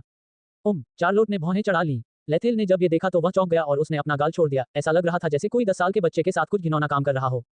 उसे अचानक ऐसा महसूस हुआ जैसे वह एक विकृत व्यक्ति है। सबसे पहले, जब चार्लोट अभी भी एक बूढ़ी औरत के रूप में थी, तो उसे भी उसमें दिलचस्पी महसूस हुई। अब, जब चार्लोट 10 साल की लड़की के रूप में थी, तो उसे उसमें और भी अधिक दिलचस्पी महसूस हुई। क्या ऐसा हो सकता है? क्योंकि वह इतने समय से अकेला है कि उसका दिमाग विकृत हो गया है। जबकि लैथेल उसके विचारों के बारे में चिंतित था, चार्लोट ने अपना सिर उठाया और उसे देखने के लिए अपनी विशिष्ट लाल आंखें खोलीं। ला थेल, चार्लोट ने बुदबुदाया। इसके तुरंत बाद वह उसकी बाहों में कूद गई, अपना सिर उसकी छाती पर रख दिया, मुस्कुराई और सो गई। लैथेल चौंक गया और उसे जगाना चाहता था, लेकिन उसे याद आया कि चार्लोट ने उसे बचाया था। उसने धीरे से उसके बालों को सहलाया। धन्यवाद चार्लोट। चार्लोट को ऐसा लगा जैसे उसने सुन लिया हो कि उसने क्या कहा, और उसने धीरे से अपना प्यारा चेहरा उसकी छाती पर रगड़ा, खुशी से मुस्कुराई और सोती रही। रुको, इसका मतलब है, लाथेल को अचानक एहसास हुआ कि यह बेहद महत्वपूर्ण था। मैं भी एक पिशाच बन गया। ये सही है, बधाई हो, आप ब्लड क्वीन के सेवक बन गए हैं, कॉल्ड्रॉन ने कहा। क्या हुआ? मैं पिशाच बन गया? यह बम। अचानक एक जोरदार विस्फोट हुआ, जिससे लाथेल के शब्द बाधित हो गए। दूरी में उनसे 20 मीटर से अधिक दूर एक छाया दिखाई दी, जो धूल में खड़ी थी। इस व्यक्ति को चलने में कठिनाई हो रही थी। उसका शरीर घावों से ढका हुआ था, उसका लबादा फटा हुआ था, और उसका चेहरा गायब होने के कारण उसका हुड गायब हो गया था। ये सही है, ये कानून प्रवर्तन टीम का कप्तान लाफेन था। उसका सुंदर चेहरा, कंधे तक लंबे काले बाल और सेक्सी शरीर था। हालांकि उसके शरीर के कई हिस्से घायल हो गए थे और उसकी पोशाक पर खून के धब्बे थे, फिर भी उसके चेहरे पर लड़ाई की भावना झलक रही थी। गंदे राक्षस, देवताओं की ओर से, मैं तुम्हें नष्ट कर दूंगा, भले ही मैं मर जाऊं। लाफीन चिल्लाया। लाथेल चौंका। चूंकि वह बेहोश था, इसलिए उसे लाफेन की शक्ल के बारे में पता नहीं चला। हालांकि उन्होंने महसूस किया कि लाफियन निश्चित रूप से लाजिरू और अन्य लोगों से कमजोर नहीं था। चार्लोट, हमें दौड़ना होगा। चार्लोट। लाथेल उसे गले लगाकर भागने ही वाला था कि उसे लगा कि उसके सीने में कोई नहीं है। लाफेन भी चौंक गई, लेकिन उसके ठीक बाद चार्लोट फिर से उनके पीछे आ गई। लाफियन पीछे मुड़ना चाहती थी, लेकिन वह घायल हो गई थी, इसलिए वह चार्लोट के साथ नहीं रह सकी। चार्लोट ने अपना मुंह खोला, दो अत्यंत मनमोहक छोटे नुकीले दांतों को प्रकट किया, फिर सटीक रूप से लाफेन की गर्दन पर काट लिया। मियाम, चार्लोट, लाफियन, सिग्मा डिग्री रो डिग्री। लाथेल, ओह, तो आपका क्या मतलब है? मैं आधा पिशाच हूँ। एक तंग गाड़ी के राइड में चार्लोट ने एक छोटी सी लाल पोशाक पहनी हुई थी। उसके सिर लैथेल की गोद में आराम कर रहा था, क्योंकि वह गहरी नींद में सो रही थी। लाथेल ने कॉल्ड्रॉन से अपने मन की बात करते हुए उसके बालों को हिलाया। ये सही है, कॉल्ड्रॉन ने उत्तर दिया। तुम्हें उसके द्वारा काट लिया गया था, तुम निश्चित रूप से एक प्रतिष्ठित पिशाच बन गए। अब से हथियार जीवित रहने के लिए उसके खून के टुकड़े होंगे। इस अध्याय का उद्घाटन अपलोड N0V3L BJ के माध्यम से हुआ। तो बस वो अपना खून चुसवाकर ही मैं जीवित रह सकता हूँ। रुको, उसने कहा था। मैंने कहा, कुछ समय तक उन्हें हथियारबंद हथियार और खिलौने जारी रखेंगे, ताकि तुम जीवित रह सको। लाथेल ने यह सुना और थोड़ा भ्रमित हुआ। क्या आप गलत हैं? खून क्रीड़ा की क्या जरूरत नहीं है? तुम्हें खून क्यों चाहिए? कॉल्ड्रॉन ने असमंजस में पूछा। लैथेल, हांडा, ओए, वास्तव में आप में पिशाचों का क्या महत्व है? मुझे ही अलग कर दिया गया था, मैं आधा पिशाच बन गया था, जिसका मतलब है कि मुझे जीवित रहने के लिए स्मारकों का खून खोजना होगा, है ना? आप उनमें से जो पिशाचों में अच्छी तरह से कोई तत्व नहीं है। आप एक सामान्य व्यक्ति हैं, आप अपनी जीवन ऊर्जा को बनाए रखने के लिए खा पी सकते हैं, आप स्तर बढ़ाने के लिए प्रकृति की जादुई ऊर्जा को भी समाहित कर सकते हैं। तो आपको इसकी आवश्यकता क्यों होगी दूसरे लोगों का खून? इसके अलावा आप में किसी और का खलनायिका की क्षमता भी नहीं है। कॉल्ड्रॉन ने बताया। उसकी बातें इतनी निश्चित हैं कि लाथेल को भी संदेह हो रहा है कि वह क्या जानता है। लाथेल ने अपना सिर खुजाया। उसे बेहद परेशानी महसूस हुई, क्योंकि कॉल्ड्रॉन ने जो कहा कि उसने पृथ्वी पर अपने ज्ञान के माध्यम से जो कुछ भी देखा वह उससे बिल्कुल अलग था। उसने जारी प्रश्न में कहा, तो मुझे वास्तव में अन्य लोगों का खून क्रीड़ा की शुरुआत नहीं है ना? ये सही है। उसके बारे में क्या? लाथेल ने इसके विपरीत देखा। वहां करीब 165 सेमी लंबी एक लड़की की भूमि सिसक रही थी, उसके फूल लगातार बह रहे थे। वह एक लंबी सफेद पोशाक वाली मस्जिद थी, उसके ऊपर भूरे रंग की शर्ट की आकृति थी, उसके कंधे तक लंबे बाल भी थे और त्वचा बर्फ की तरह सफेद थी। ये सही है, ये लाफिन था। लाथेल ने कहा, भरी सच, सब कुछ बहुत अचानक हुआ। उसे याद आया कि जब लाफिन प्रकट हुआ तो उसे लगा कि मौत से बचना मुश्किल है। उन्होंने विरोध करने और चार्लोट को डेटा डिस्प्ले के बारे में भी पूछा, लेकिन आखिरकार वह चार्लोट इतनी तेजी से थी कि वह उसे नहीं देख पाए। वह लाफिन की गर्दन पर अनकहा, फिर नतीजा तो पहले से ही तय था। लाफिन का घाव भी ठीक हो गया और उसकी तरह वह भी हाफ वैम्पायर बन गया, जबकि चार्लोट गहरी नींद में सो गया। लेकिन लाफिन ने उसके बाद उस पर हमला नहीं किया। शिखर पर उसने कितनी भी कोशिश की हो, उसने उसे कोई नुकसान नहीं पहुंचाया। ऐसा लगता था जैसे हर बार जब वह लेथेल पर हमला करना चाहता था तो कोई अदृश्य हाथ उसे रोक रहा था। काल्ड्रॉन के अलॉटमेंट के अनुसार शाही पिशाच या शुद्ध रक्त वाले पिशाचों में अपने शिष्यों को रैंक हासिल करने की क्षमता होती है। जिस व्यक्ति को पहले अज्ञात होगा वह उस व्यक्ति से श्रेष्ठ होगा जिसके बाद में अज्ञात होगा। दूसरे शब्दों में, इस समय लाथेल को लाफिन का स्वामी माना जा सकता है। बेशक वह लाफियान को ऑर्डर नहीं दे सकता, लेकिन लाफियान उसे नुकसान भी नहीं पहुंचा सकता। काल्ड्रॉन ने कहा, उसके पास दो विकल्प हैं, चार्लोट को उसके खून के चॉकलेट दे या आप भी उसके खून के चॉकलेट खा सकते हैं। आखिरकार आप उसके स्वामी माने जाते हैं। हालांकि आप उसे ऑर्डर नहीं दे सकते, लेकिन उसे कोई नुकसान नहीं पहुंच सकता। भले ही चार्लोट यहाँ नहीं है, उसे जीवित रखने के लिए उसका खून तुम्हें चखना होगा। ये सुनने में आया, लाथेल ने अपनी कनपटी को रांगने के लिए 2 अंगुलियों का उपयोग किया क्योंकि उसे हल्का सिर दर्द महसूस हुआ। तो इसका मतलब यह है कि पिशाच द्वारा काटे जाने में ही मार्क औषधि भी निहित है। यदि चार्लोट ने अपना खून जारी नहीं किया है तो जबरदस्त काम चाहती है। और वह, आप किस विषय में चिंतित हैं? काल्ड्रॉन ने फिर कहा, चंकी चार्लोट ने पहले व्यक्ति का खून खोदा था, इसलिए ऐसा लगता है कि आपके पास वैम्पायर रेस के सभी फायदे हैं। तो क्या आप अभी भी सार्वजनिक रूप से देखने के लिए चेहरा क्यों दिखा रहे हैं?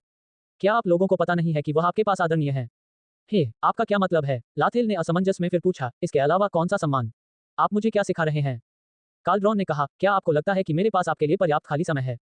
संकेत, आप लोगों में वास्तव में ज्ञान की कमी है। मेरे समय में किसी शाही या पवित्र रक्त वाले पिशाच द्वारा पहले व्यक्ति के रूप में चुना जाना एक सम्मान की बात है। जब वह किसी का खून चूसता है तो व्यक्ति आधा पिशाच बन जाता है। उस व्यक्ति के पास अनचाही गति होती है, बिना अन्य प्रभाव के उत्पन्न होने वाली शारीरिक शक्ति जैसी शक्तियां भी होती हैं। दरअसल इसमें अभी भी कुछ नुकसान हुआ है कि आपको चार्लोट को अपना खून देना होगा और आपको उसकी प्रति वफादारी निभानी होगी।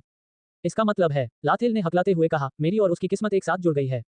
ये सही है, बिना वह मर जाएगा, उसकी बिना तुम भी मर जवानी। अरे, वह अन्य लोगों का खून क्या नहीं कर सकता? आप अपने खून के शौकीन जाने वाले पहले व्यक्ति होने के अर्थ को मानते हैं। काल्ड्रॉन ने तिरस्कार ने कहा, जैसे कि वह बहुत अधिक ज्ञान न होने के कारण लेथेल को नीची दृष्टि से देख रहा हो। एक ऐसे युग में जब लोग अभी भी मेरी पूजा करते थे, हर कोई मेरा नाम भगवान की तरह पुकारता था। क्या आपको लगता है कि मेरी परवाह है? लाथेल ने अधीरता से कहा। ठीक है। काल्ड्रॉन को थोड़ी शर्मिंदगी महसूस हुई। एक बार फिर उसने खुद पर आरोप लगाया और कहा, उस युग में शुद्ध रक्त पिशाच एक व्यक्ति का प्रतीक था और वह पहला व्यक्ति था जिसके वे खून के धब्बे थे। वे बेतरतीब ढंग से एक कोड नहीं चुनेंगे, वे किसी ऐसे व्यक्ति को चुनेंगे जिसे वे पसंद करेंगे। वह व्यक्ति एक शूरवीर की तरह होगा जो उनके आदेशों की रक्षा करेगा और उन्हें पूरा करेगा। इसके अलावा प्रेम करने वाला। लाथेल ने भौहें सिकोड़ लीं। ये सही है, उन दोनों के भाग्य के तार आपस में जुड़े हुए हैं और लगभग हर जोड़ा प्रेमी बन गया। तो हमारा मामला क्या है? लाथेल ने असमंजस से पूछा। मुझे नहीं पता, काल्ड्रॉन ने तुरंत उत्तर दिया, लेकिन मुझे लगता है वह चार्लोट लड़की वास्तव में आपको पसंद करती है। वह लंबे समय से उस महल में है, आप पहले व्यक्ति हैं जिससे वह इतनी हंसी मजाक करती है और बात करती है। लेकिन तुम्हें कैसे पता कि मैं पहला व्यक्ति था जिसका खून उसने चूसा था? लाथेल ने पूछना जारी रखा। क्योंकि पहले व्यक्ति की एक बहुत ही पहचानने योग्य विशेषता है, जो यह है कि आप चार्लोट द्वारा नियंत्रित नहीं हैं। आपका क्या मतलब है? काल्ड्रॉन ने आह भरी, फिर कहा, चार्लोट से कहो कि वह तुम्हें और उस लड़की को आदेश देने का प्रयास करे, तुम स्पष्ट रूप से समझ जाओगे। लेथेल को उलझन महसूस हुई, लेकिन वह फिर भी ये देखने की कोशिश करना चाहता था कि पहले व्यक्ति के पास क्या विशेषाधिकार होंगे। चार्लोट, उसने अपना सिर झुकाया और धीरे से कहा। चार्लोट अपना सिर उसकी गोद में रख रही थी और समान रूप से सांस ले रही थी, लेकिन उसने अचानक अपनी आंखें खोल दी। उसने अपने छोटे हाथ से अपनी आंखें मलीं और उसकी ओर देखा। लाथेल थोड़ा शर्मीला था क्योंकि चार्लोट इतनी प्यारी थी, एक नन्ही परी की तरह कि वह बस उसे गले लगाना चाहता था और उसके गालों को थोड़ा दबाना चाहता था। लाथेल ने गहरी सांस ली, अपनी भावनाओं को स्थिर करने की कोशिश की और कहा, चार्लोट, मुझे आदेश देने की कोशिश करो। और वह लड़की। चार्लोट ने लाथेल की ओर देखा, फिर पीछे मुड़कर लाफियन की ओर देखा जो अपने आसपास की हर चीज पर ध्यान दिए बिना बैठी रो रही थी। फिर चार्लोट ने फिर से उसकी ओर देखा और कहा, लाथेल। चार्लोट ने कहा और वह आगे बढ़ी और अपने हाथ उसके गालों पर रख दिए। इस समय वह सूरजमुखी के फूल की तरह अत्यंत प्यारी और पवित्र मुस्कान बिखेर रही थी। मुझे प्यार करो। जैसे ही उसने सुना कि चार्लोट ने अभी क्या कहा था, लेथेल बेहद उत्साहित हो गई। उसका दिल युद्ध के ढोल की तरह लगातार धड़क रहा था। लेकिन उसके ठीक बाद उसे आवाज सुनाई दी, FBI, दरवाजा खोलो। उसके कानों में बज रहा है। लाथेल ने अपना सिर हिलाया, अपने दिमाग में आए विचारों को खत्म करने की कोशिश की, फिर चार्लोट की आंखों में देखा। लगता है उसका आदेश मेरे ऊपर बेअसर है, लाथेल ने मन ही मन सोचा। तो उन्होंने आगे कहा, चार्लोट, क्या आप उस लड़की को आदेश देने की कोशिश कर सकती हैं, उसे रोना बंद करने के लिए कह सकती हैं? चार्लोट ने धीरे से अपना सिर घुमाकर लाफियन की ओर देखा, फिर धीरे से कहा, चुप रहो। हो। लाफियन का रोना अचानक बंद हो गया, उसके मुंह से कोई आवाज नहीं निकल सकी और उसके आंसू बहना बंद हो गए। लाथेल ने जब ये दृश्य देखा तो चौंक गई। समझो बेटा, काल्ड्रॉन की आवाज फिर से सुनाई दी, वास्तव में पहला व्यक्ति सबसे अधिक स्वतंत्र है। चार्लोट को धोखा न दे पाने और उसे अपना खून चूसने देने के अलावा कोई अन्य हानिकारक प्रभाव नहीं है। दूसरा, तीसरा या चौथा व्यक्ति आदि चार्लोट और आपके नौकर होंगे। ये सुनकर लाथेल ने सिर हिलाया, ऐसा लगा एक शुद्ध रक्त पिशाच द्वारा चूसा जाने वाला पहला व्यक्ति बनना वास्तव में एक सम्मान की बात थी। उसने लाफेन की ओर देखा, फिर चार्लोट को कंधे पर थपथपाया। ये काफी है। चार्लोट ने सिर हिलाया, उसने अपना सिर लाथेल की गोद में रख दिया और सो गई। लाथेल ने लाफियन की ओर देखा, उसे सिरदर्द महसूस हुआ। वह उसे नजरअंदाज करना चाहता था, लेकिन उसे डर था कि वह उसके और चार्लोट के बारे में जानकारी सार्वजनिक कर देगी, जिस बिंदु पर और अधिक दुश्मन उसकी तलाश में आएंगे। अंत में उसे उसे अपने साथ ले जाना पड़ा। सौभाग्य से चार्लोट उसे आदेश दे सकती है और वह उसे या चार्लोट को नुकसान नहीं पहुंचा सकती। इसके अलावा उसे चार्लोट द्वारा अपना खून चूसना होगा ताकि वह जीवित रह सके। लेकिन इस लड़की को साथ लाने का मतलब है धीमी गति से जलने वाला बम। उसे सिरदर्द महसूस हुआ। आखिरकार उसकी दयालुता सही जगह पर नहीं थी। लाथेल ने आह भरी और कहा, ठीक है, मुझे अपना थोड़ा परिचय देने दो। मेरा नाम लाथेल है। आपका नाम क्या है? किस संगठन से? लाफेन ने भौहें चढ़ा ली और तिरस्कार पूर्वक कहा, मुझसे बात मत करो, गंदे राक्षस। जब तुम अपना मुंह खोलते हो तो यहाँ का वातावरण भी प्रदूषित होता है। लाथेल, दी, अच्छा। लाथेल ने गुस्से में कहा, तो कृपया यहाँ से चले जाओ। लाफियन अचानक भ्रमित हो गया। मैं वापस नहीं जा सकता। क्यों? अगर तुम्हें लगता है कि मेरे साथ रहना गंदा है तो कृपया चले जाओ। मैं तुम्हारे जैसी घमंडी लड़की के साथ नहीं रहना चाहता। तुम गंदा शैतान, तुम। पर्याप्त, लाथेल चिल्लाया, ऐसा मत सोचो क्योंकि तुम मुझसे ज्यादा मजबूत हो, तुम जो चाहो कह सकते हो। आप हमेशा कहते हैं कि मैं गंदा हूं, तो क्या आप साफ हैं? क्या आप वादा करते हैं कि आप अपने पूरे जीवन में कुछ भी गलत नहीं करेंगे? क्या आप वादा करते हैं कि इस जीवन काल में कोई भी आपसे नफरत नहीं करेगा? मैं तुमसे कह रहा हूं, अब तुम भी एक आधे पिशाच हो, तुम भी मेरे जैसे ही गंदे हो। तुम कह रहे हो कि मैं गंदा हूं, इसका मतलब है कि तुम गंदे होने के लिए खुद को डांट रहे हो। अब हम एक ही नाव में हैं, पीछे मुड़कर देखने का कोई रास्ता नहीं है। या तो समस्या को हल करने के लिए मेरे साथ काम करें या मेरी नजरों से दूर हो जाएं। मैं आपको याद दिला दूं कि अगर आपको इस लड़की से खून नहीं मिला तो आप जल्द ही मर जाएंगे। अगर आपको लगता है कि आप बहुत साफ सुथरे हैं और मौत से नहीं डरते हैं तो कृपया आगे बढ़ें। लाथेल ने संकेत से निमंत्रण दिया। नहीं, ये कहना चाहिए कि उसने आधिकारिक तौर पर लाफिन को भगा दिया।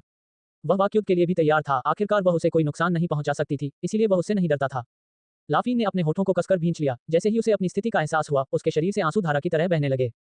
लाथेल, आप। लाथेल कुछ कहने ही वाला था कि तभी लाफियन की आवाज फिर से गूंज उठी। क्या तुम मुझ पर चिल्लाने की हिम्मत करते हो? लाफियन गुस्से में चिल्लाया, मैं चर्च की कानून प्रवर्तन टीम का कप्तान हूं। लाफियन, किसी ने कभी भी मुझ पर चिल्लाने की हिम्मत नहीं की। यहाँ तक कि पवित्र महिला ने भी कभी मुझ पर चिल्लाया नहीं। तुम्हारी मुझ पर चिल्लाने की हिम्मत कैसे हुई? मैं लाथेल, उसने अपना परिचय पहले ही दे दिया था। लाथेल को थोड़ा सिर दर्द महसूस हुआ।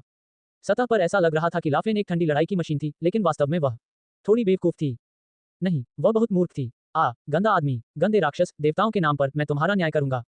रुको रुको, हम अभी भी कैब में हैं। लाथेल उस समय चौंक गई जब उसने लाफियन को अपनी भुजाएं ऊपर उठाते हुए देखा। उसके हाथ में प्रकाश का एक भाला दिखाई दे रहा था। आप पर निर्णय। लाफियन ने अपना हाथ बाहर फेंक दिया, लेकिन भाला अभी भी उसके हाथ में था। हे, लाफियन चौंका। लाथेल ने उसका माथा पकड़ लिया। क्या तुम मूर्ख हो? तुम मुझे या चार्लोट को नुकसान नहीं पहुंचा सकते। मुझे विश्वास नहीं होता। मैं तुम्हें जज करूंगा, तुम्हें जज करूंगा। ओए ओए, ऐसी खतरनाक चीज को इधर उधर मत घुमाओ। ये फटने वाली है, जल्दी करो, इसे फेंक दो। मैं इसे फेंक नहीं सकता। तो फिर जल्दी से इसे खत्म करो, ये तुम्हारा जादू है। मैं इसे खत्म भी नहीं कर सकता। क्या तुम मूर्ख हो? तुमने मुझे डांटने की हिम्मत की। मैंने कहा इसे फेंक दो, जल्दी करो। मैंने ये भी कहा कि मैं इसे फेंक नहीं सकता। यह ऐसा है जैसे यह मेरे हाथ में फंस गया है। इसे दूर फेंक दो, मैं नहीं कर सकता। बम, अल्पविराम। करोल साम्राज्य की राजधानी की ओर जाने वाली संगमरमर से बनी चौड़ी सड़क पर लोगों के एक समूह को चलते देखा जा सकता था। उनके सारे कपड़े जल गए थे, जिससे उनके लिए चलना थोड़ा मुश्किल हो गया था। नहीं, असल में वहां केवल 2 लोग चल रहे थे और एक छोटी लड़की एक आदमी की पीठ पर लेटी हुई थी। ये सही है, ये लाथेल, लाफेन और चार्लोट थे। केवल लाफेन और लाथेल ने कपड़े जलाए थे, जबकि चार्लोट पूरी तरह से अप्रभावित थी। आखिरकार वे अर्धपिशाच हैं, उनकी उपचार क्षमता बेहद शक्तिशाली है और यहाँ तक कि एक छोटा सा घाव भी जल्दी ठीक हो जाएगा।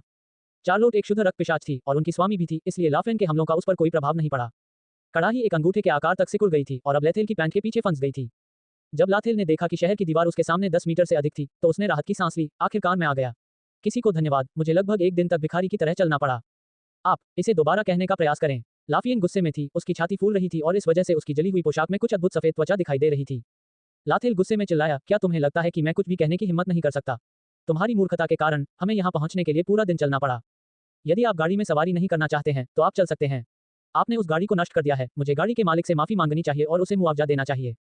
इसके अलावा मुझे यहाँ तक पहुंचने के लिए 10 किलोमीटर से अधिक पैदल चलना पड़ा, जबकि मेरी पीठ पर एक छोटी लड़की थी।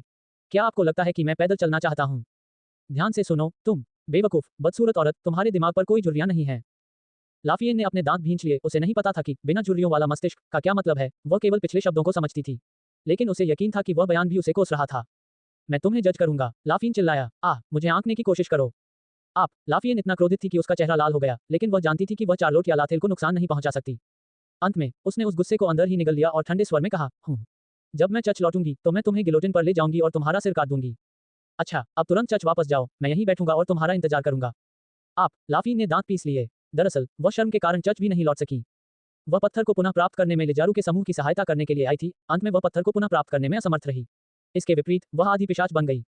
लाथेल ने देखा कि लाफियन के होंठ कसकर भींचे हुए थे, उसकी आंखें गीली थी जैसे कि वह उसे धमका रहा हो, इसलिए उसने आह भरी। ठीक है, शांत हो जाओ और मेरी बात सुनो। लाथेल को लगा कि एक महिला का सबसे भयानक हथियार उसके आंसू हैं। जैसे ही लाफियन के आंसू प्रकट हुए, वह तुरंत क्रोधित नहीं हो सका। मैं आपसे प्रश्न पूछूंगा जिनका आप उत्तर देंगे। लाफियन ने अपने होंठ काटे और हल्के से सिर हिलाया।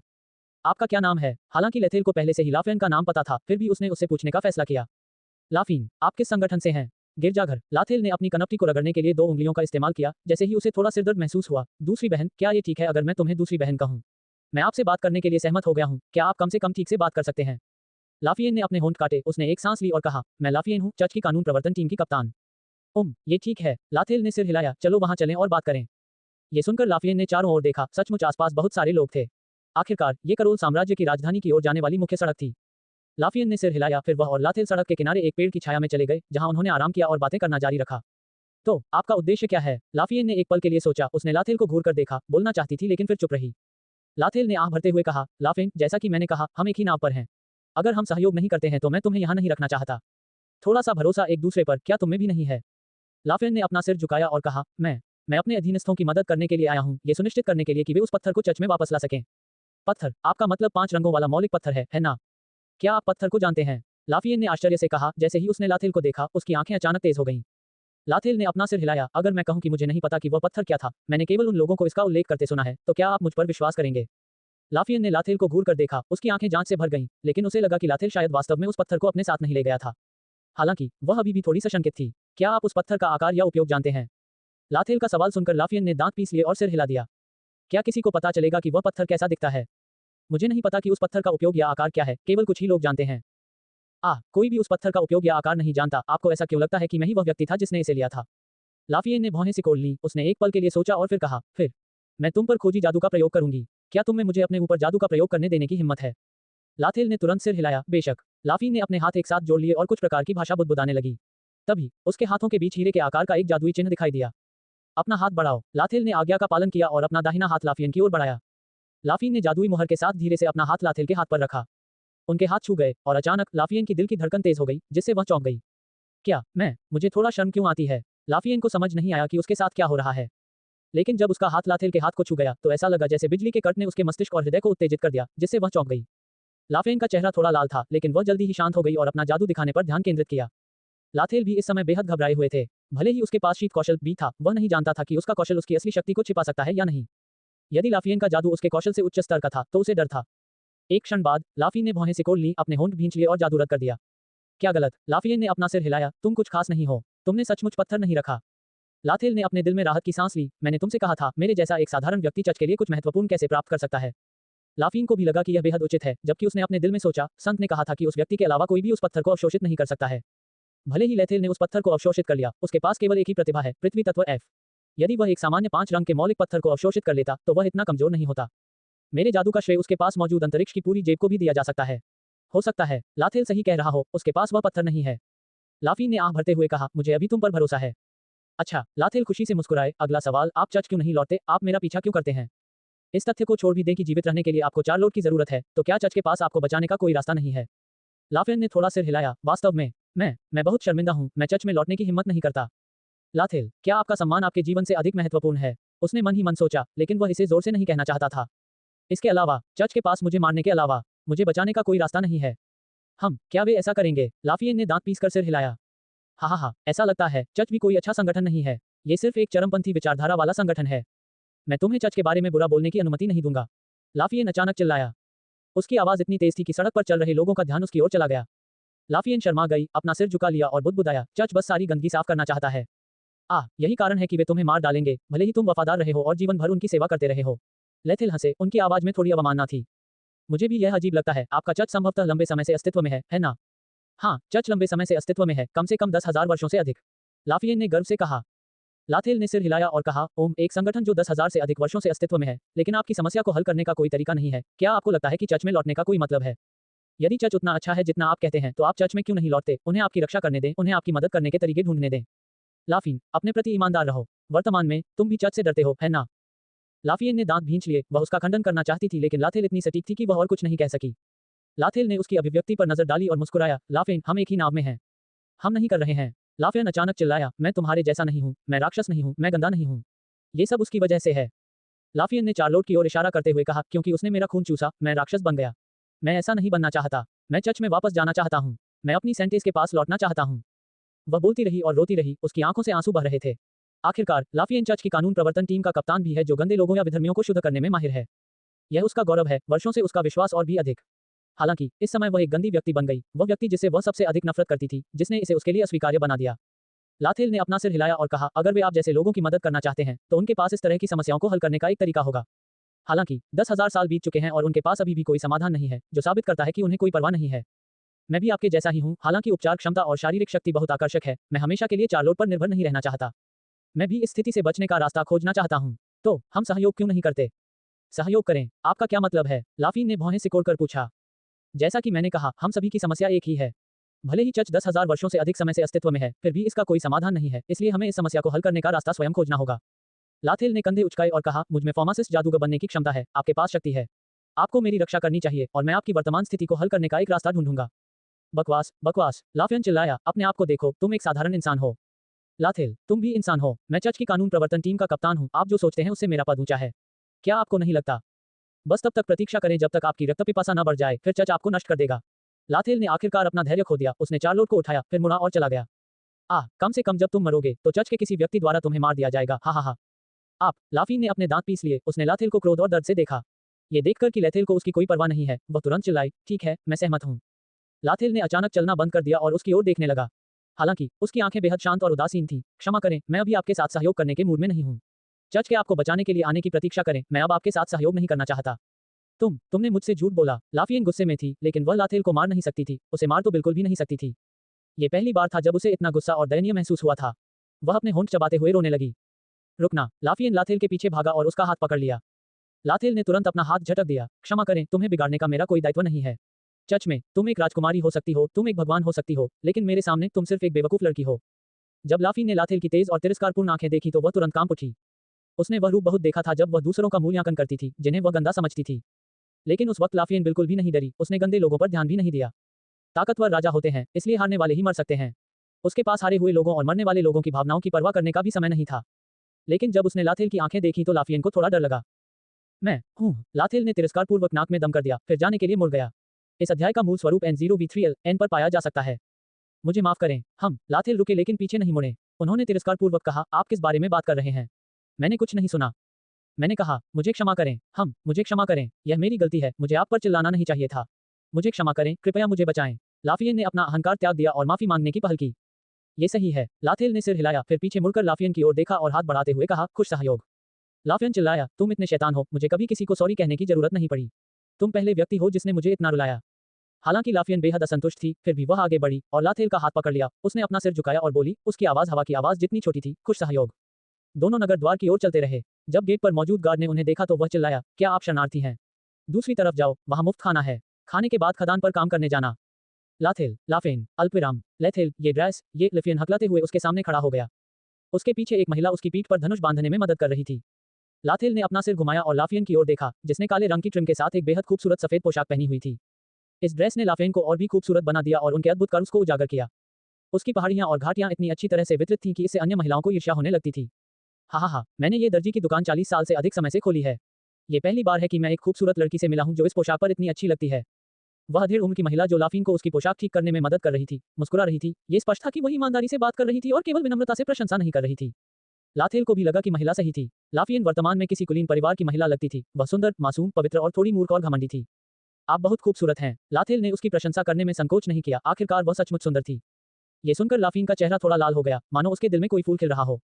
अचानक लाथेल की आस्तीन किसी ने खींच ली। उसने अपना सिर घुमाया और चार्लोट को देखा। वह वर्तमान में 120 सेमी से कम लंबी थी और वह काले और लाल गुड़िया की पोशाक में एक परी की तरह लग रही थी। चार्लोट इस समय देवताओं की एक आदर्श मूर्ति के समान थी, प्यारी और आकर्षक। जिसने भी देखा वह उसे गले लगाने और उसकी रक्षा करने से नहीं रोक सका। वाह चार्लोट, तुम बहुत प्यारी हो। लाथेल अपने गालों को थोड़ा दबाने से नहीं रोक सका। मुझे थोड़ा दबाने दो, हे। अपनी आंखों के सामने का दृश्य देखकर लाफियन मुंह से मुंह सिकोड़ने लगी। उसे थोड़ा असहज महसूस होने लगा, लेकिन वह समझ नहीं पा रही थी कि ऐसा क्यों है। बेटा, तुम भी बहुत सुंदर और मस्त हो। अधेड़ उम्र की महिला ने अचानक लाथेल की ओर देखा और मुस्कुरा दी। लाफिन ने लाथेल पर नजर डाली, अपनी बाहें पार कर लीं और तिरस्कारपूर्वक कहा, यह सामान्य है। हालांकि उसकी नजर केवल लाथेल की ओर निर्देशित लग रही थी। लाथेल ने काले कपड़े पहने हुए थे, बाहरी टोपी भी कुछ रक्त लाल पैटर्न के साथ काली थी। अभी उसे देखने पर वह रहस्यमय और शांत दोनों लग रहा था, जैसे कोई जादूगर काल्पनिक किताबों के पन्नों से बाहर निकल रहा हो। लाथेल, चार्लोट ने सूरजमुखी की तरह मुस्कुराते हुए अपनी आस्तीन खींची, बहुत बढ़िया। हा, बिल्कुल। लाथेल ने चार्लोट के गालों को रगड़ा लेकिन उसे बिल्कुल भी असहजता महसूस नहीं हुई, उसने बस अपनी आंखें बंद कर ली जैसे कि उसके हाथों का आनंद ले रही हो। लाफियन ने अपने दांत पीस लिए, उसे समझ नहीं आया कि जब लाथेल चार्लोट के साथ अंतरंग था तो उसे और भी असहज क्यों महसूस हुआ। इसके बाद लाथेल ने 200 से अधिक सोने के सिक्कों का भुगतान किया, जिससे महिला को आसानी से 10 और सोने के सिक्के मिल गए। महिला ने देखा कि लाथेल बेहद उदार है और मुस्कुराई और बोली, लड़के, अगली बार जब तुम्हें कुछ कपड़े सिलने की जरूरत हो तो मुझे बताना, मैं तुम्हें एक सरप्राइज दूंगी। हा, मैं जल्द ही वापस आऊंगा। लाथेल मुस्कुराया, आखिरकार उसे कपड़ों के कुछ और सेट बनाने की जरूरत थी, क्योंकि एक सेट उसके उपयोग के लिए पर्याप्त नहीं था। हालांकि 3 पोशाकों के लिए 200 सोने के सिक्के बेहद महंगे थे, 3 किताबों की कीमत को चाहत हो, लाथेल को लगा कि यह जरूरी था। दुकान से बाहर दिखावटी लाथेल लिटिल हैरान हुआ। उसने ऐसा नहीं सोचा था कि एक छोटी सी गली में एक छोटी सी दुकान स्थित होगी, जहां किसी का ध्यान नहीं गया होगा, वहां इस तरह की खूबसूरत दुकानें होंगी। सबसे पहले उन्होंने बड़े स्टोर्स में जाने की योजना बनाई। आखिरकार उसके पास बहुत सारा पैसा था, इसलिए ये थोड़ा टूटना ठीक था। लेकिन जब वे उन गोदामों और उनकी भिखारियों की तरह शक्ल देखते थे तो लाथेल के कुछ देखने से पहले ही गोदाम में उन्हें भगा दिया जाता था। लाथेल ने पलटकर कहा, इस दुकान का स्थान और नाम याद किया गया। वह निश्चित रूप से भविष्य में वापस आ गया, और निश्चित रूप से वह उस आश्चर्य की प्रतीक्षा कर रहा था जिसके बारे में दुकान के मालिक ने बात की थी। लेथेल ने फिर से लाफियन की ओर देखा, उसने उसे अपनी बाटी को पार करते देखा। वह विपरीत दिशा में नजरें झुकाए थपथपा रही थी, उसकी अभिव्यक्ति काफी दिलचस्प थी। ओए, आपने जो पोशाक पहनी है उसके लिए मैंने भुगतान किया है, क्या आपने मुझे धन्यवाद नहीं दिया? ये पोशाक, ये सही है, ये मेरे 70 सोने के सिक्के हैं। 70 सोने के सिक्के? अरे, आप सोने के सिक्कों के बारे में नहीं जानते।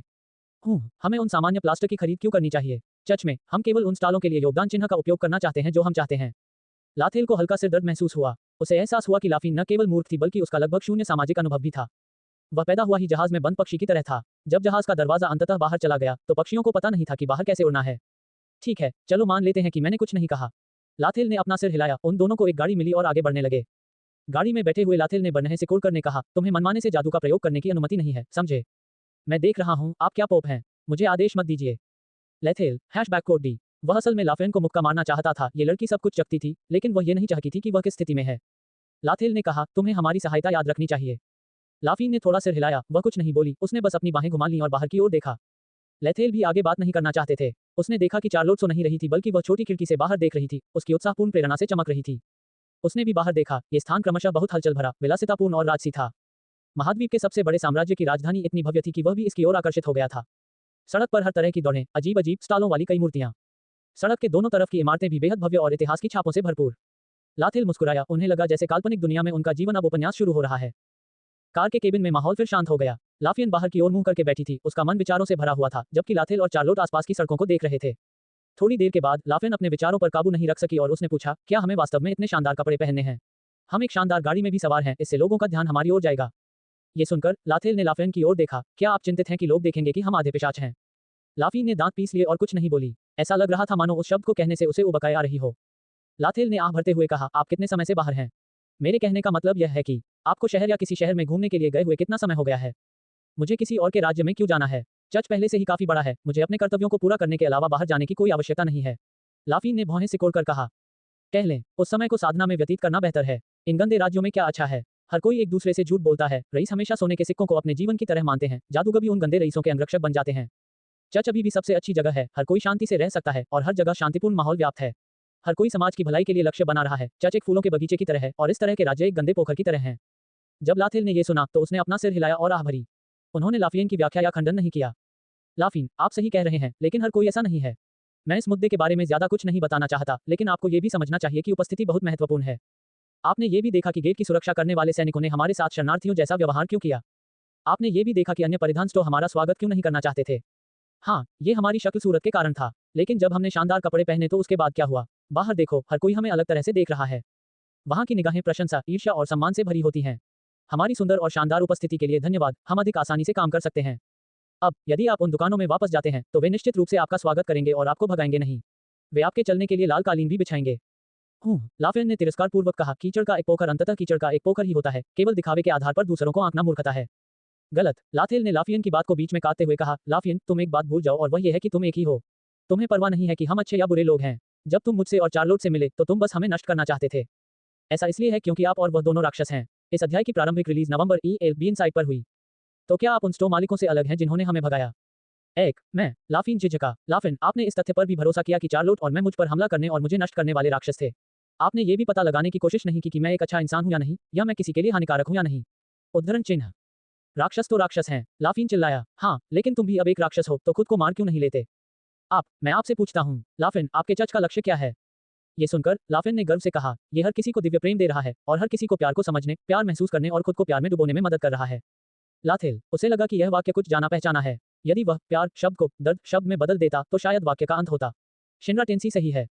लाथेल ने आह भरते हुए कहा, तो लाफेन, मैं आपसे एक प्रश्न पूछता हूँ, क्या प्यार को शर्तों की आवश्यकता होती है?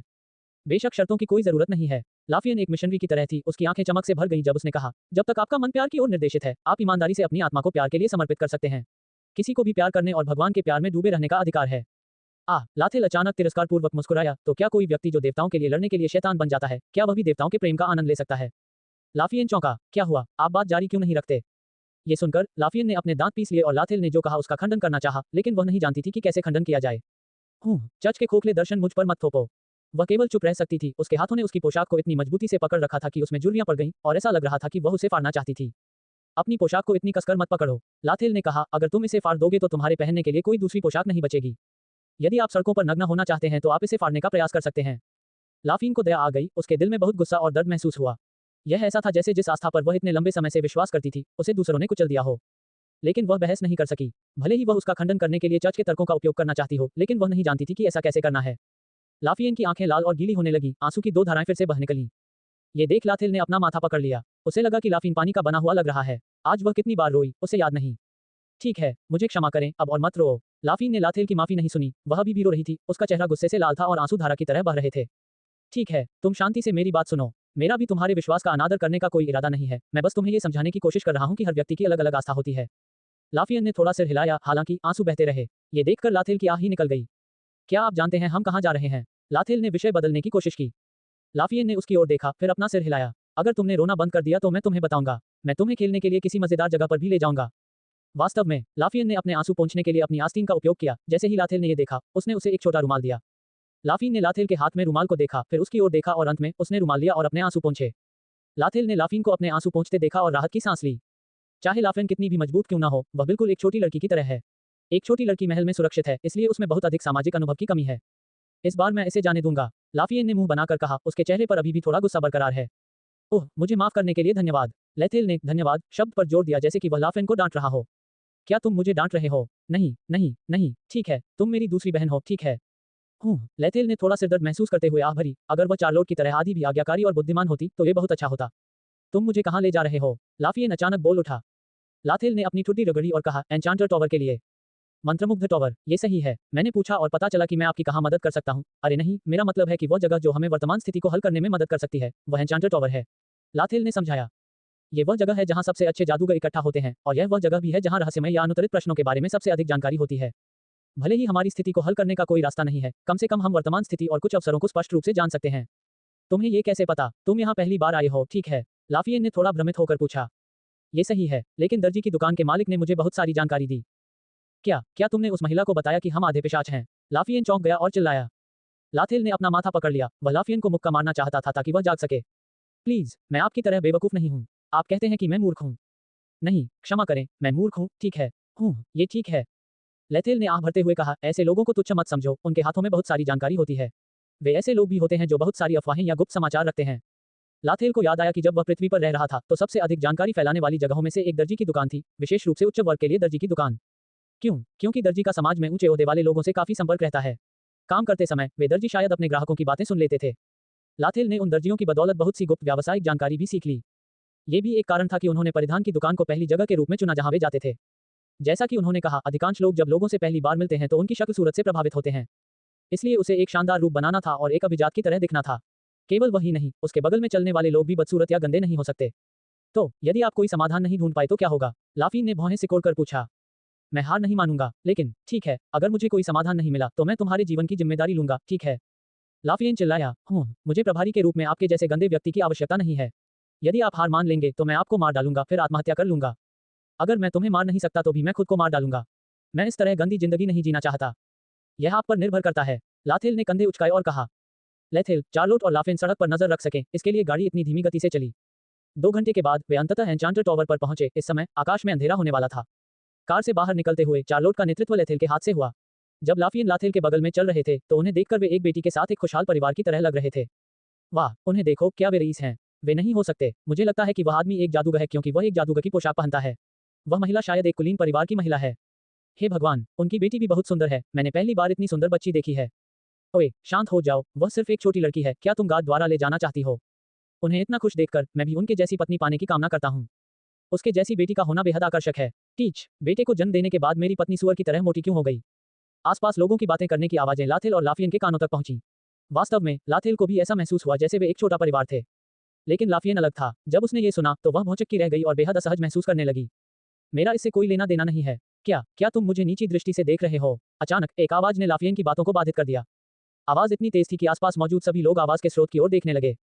लाथेल ने भौहें चढ़ा लीं और बुदबुदाया, एलेक, वह यहाँ क्यों है? क्या आप उस भिखारी लड़के को जानते हैं? काल्ड्रॉन अचानक बोला। ये सही है, जब मैं जंगल में घूम रहा था तो संयोग से मेरी उससे मुलाकात हो गई। वह बच्चा सरल नहीं है। आपका क्या मतलब है? मैं देख सकता हूँ कि उसके शरीर के अंदर की आत्मा बहुत मजबूत है और उसकी मानसिक शक्ति भी बेहद भयानक है। विशेष रूप से उसने जो हार पहना है उसमें एक सोई हुई आत्मा है। ये सुनकर लाथेल ने भौहें चढ़ा दी, चुपचाप अपने दिल में अनुमानों की पुष्टि की। एलेक के पास वास्तव में उसके संरक्षण में एक मालिक है, हालांकि वह व्यक्ति सिर्फ एक आत्मा है जिसे एलेक द्वारा पहने गए हार के भीतर रहना पड़ता है। काल्ड्रॉन ने आगे कहा, वह बच्चा भविष्य में निश्चित रूप से एक उच्च स्तरीय फार्मासिस्ट जादूगर बनेगा। क्या आप उसमें रुचि रखते हैं? मैं नहीं हूँ, मुझे बस यही लगता है कि वह एक अच्छा बीज है, लेकिन उसे मुझ पर कब्जा करने का कोई अधिकार नहीं है। ये सुनकर लाथेल को थोड़ा भ्रम हुआ और उसने पूछा, क्यों? क्योंकि मैं उसे पसंद नहीं करता, वह मुझे महसूस कराता है कि मैं उस पर भरोसा नहीं कर सकता। जब लाथेल ने काल्ड्रॉन की बातें सुनी तो वह और भी भ्रमित हो गया। आपको पता होना चाहिए कि एलेक मुख्य पात्र है और भले ही मुख्य पात्र बकवास बोलता हो, हर कोई उस पर विश्वास करता है। मुख्य पात्र की आभा के कारण एलेक निश्चित रूप से पहली मुलाकात से ही सभी को उस पर भरोसा करने और उसके प्रति सहानुभूति रखने पर मजबूर कर देगा। लाथेल को नहीं पता था कि कड़ाही उसे क्यों पसंद नहीं आई, नहीं वह इसके बारे में सोचने की हिम्मत कर सका। क्या आप कह रहे हैं कि मेरे पास एन्चांटेड टॉवर में प्रवेश करने की योग्यता नहीं है? एलेक अचानक फिर चिल्लाया। द्वारपाल लगभग 60-70 वर्ष का एक बूढ़ा आदमी था जिसने भूरे रंग का वस्त्र पहना हुआ था। उस व्यक्ति ने एलेक को झुंझलाहट से देखा और चिल्लाया, लड़के, यह एन्चांटेड टॉवर है, एक पल के लिए शांत हो जाओ। अगर तुम ऊंची आवाज में बात करते रहे तो मैं गार्डों से तुम्हें एक कोठरी में ले जाऊंगा। क्या तुम्हें लगता है कि मैं तुमसे डरता हूँ? तुम मुझे नीची दृष्टि से देख रहे हो, ठीक है? एलेक गुस्से में चिल्लाया, दूसरों को नीचा दिखाने के लिए अपनी कुत्ते जैसी आंखों का इस्तेमाल मत करो। क्या तुम ये कहने की हिम्मत कर रहे हो कि मेरी आंखें कुत्ते की आंखें हैं? तुम छोटे लड़के, क्या तुम्हें पता है कि तुम किससे बात कर रहे हो? मैंने कहा कि तुम्हारी आंखें कुत्ते की आंखें हैं। मैंने सुना है कि एन्चांटर टॉवर एक उचित स्थान है, कोई भी प्रतिभावान व्यक्ति एन्चांटर परीक्षा देने के लिए प्रवेश कर सकता है, लेकिन अब आप मुझे नीची दृष्टि से देख रहे हैं और मुझे अंदर नहीं जाने देंगे। हा, ऐसा लगता है करामाती टॉवर वास्तव में नीचा है, यहाँ तक कि द्वारपाल भी दूसरों को नीचा दिखाने के लिए कुत्ते की आंखों का उपयोग करता है, जबकि रईसों पर अपनी पूंछ हिलाता है। द्वारपाल इतना क्रोधित था कि उसका पहले से ही बुरा चेहरा, जो झुर्रियों से भरा हुआ था, कांपने लगा। मैं तुम्हें नीचे क्यों नहीं देखूंगा? क्या तुमने खुद को देखा? मेरे साथ गलत क्या है?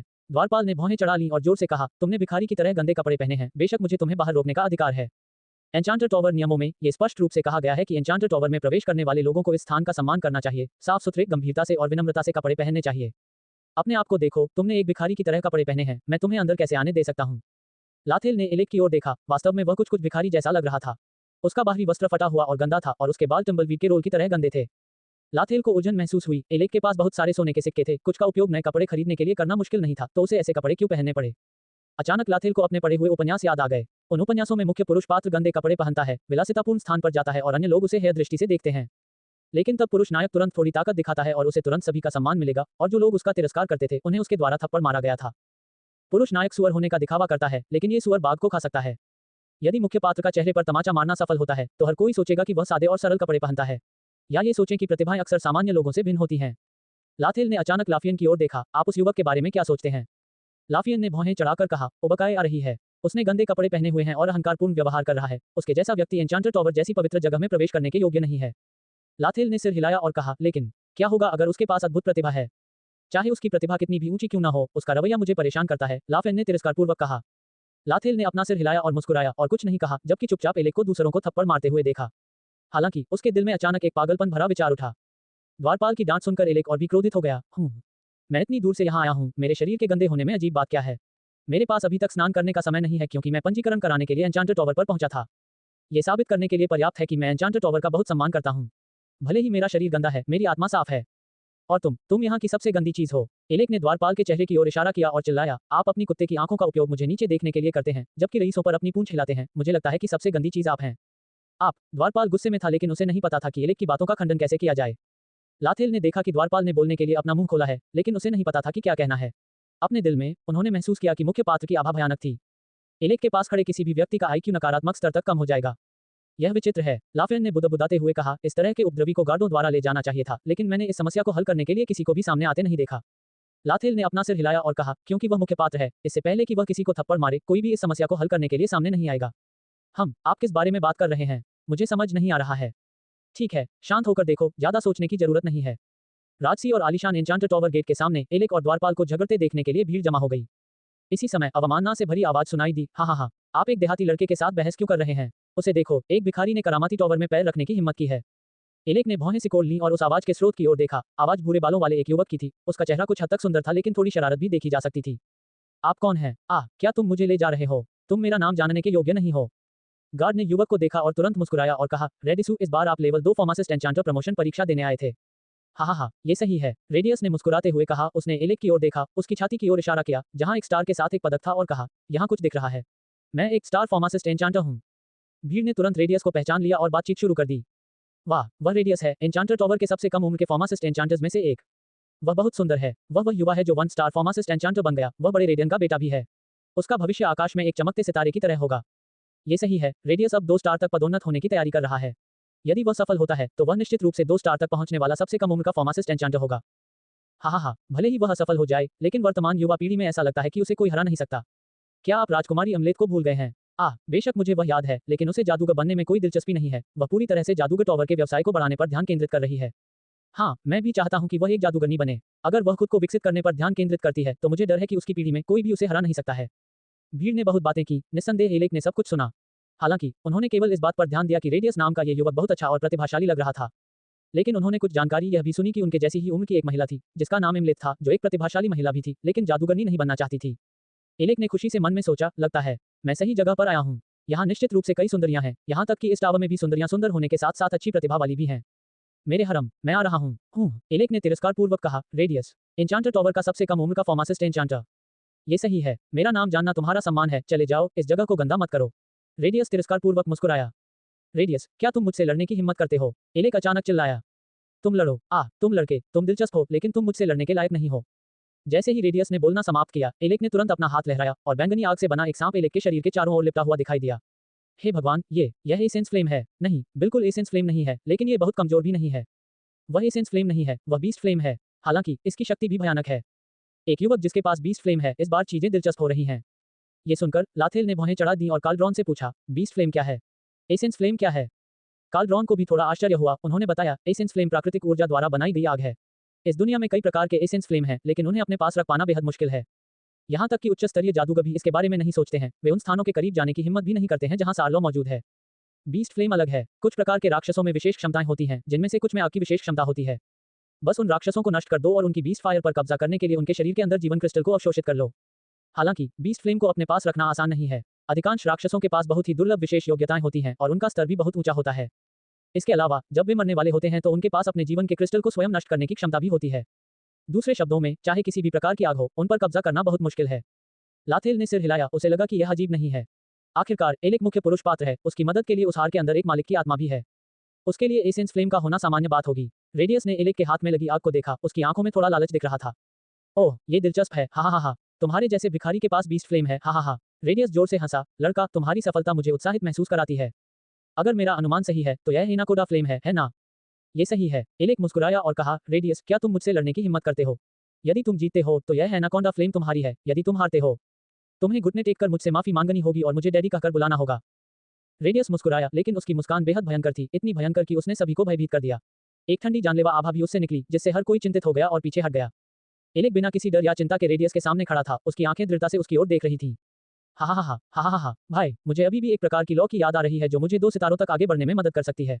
तुम सही समय पर आए, रेडियस ने कहा। उसकी आवाज में ठंडक भरी हुई थी। पहले मुझे डर था कि मैं 2 स्टार फार्मासिस्ट एन्चांटर के रूप में पदोन्नत होने की चुनौती को पार नहीं कर पाऊंगा, लेकिन आप प्रकट हुए। भले ही एनाकोंडा फ्लेम एक बीस्ट फ्लेम है, यह मेरे लिए 2 सितारा चुनौती को पार करने में सक्षम होने के लिए पर्याप्त है।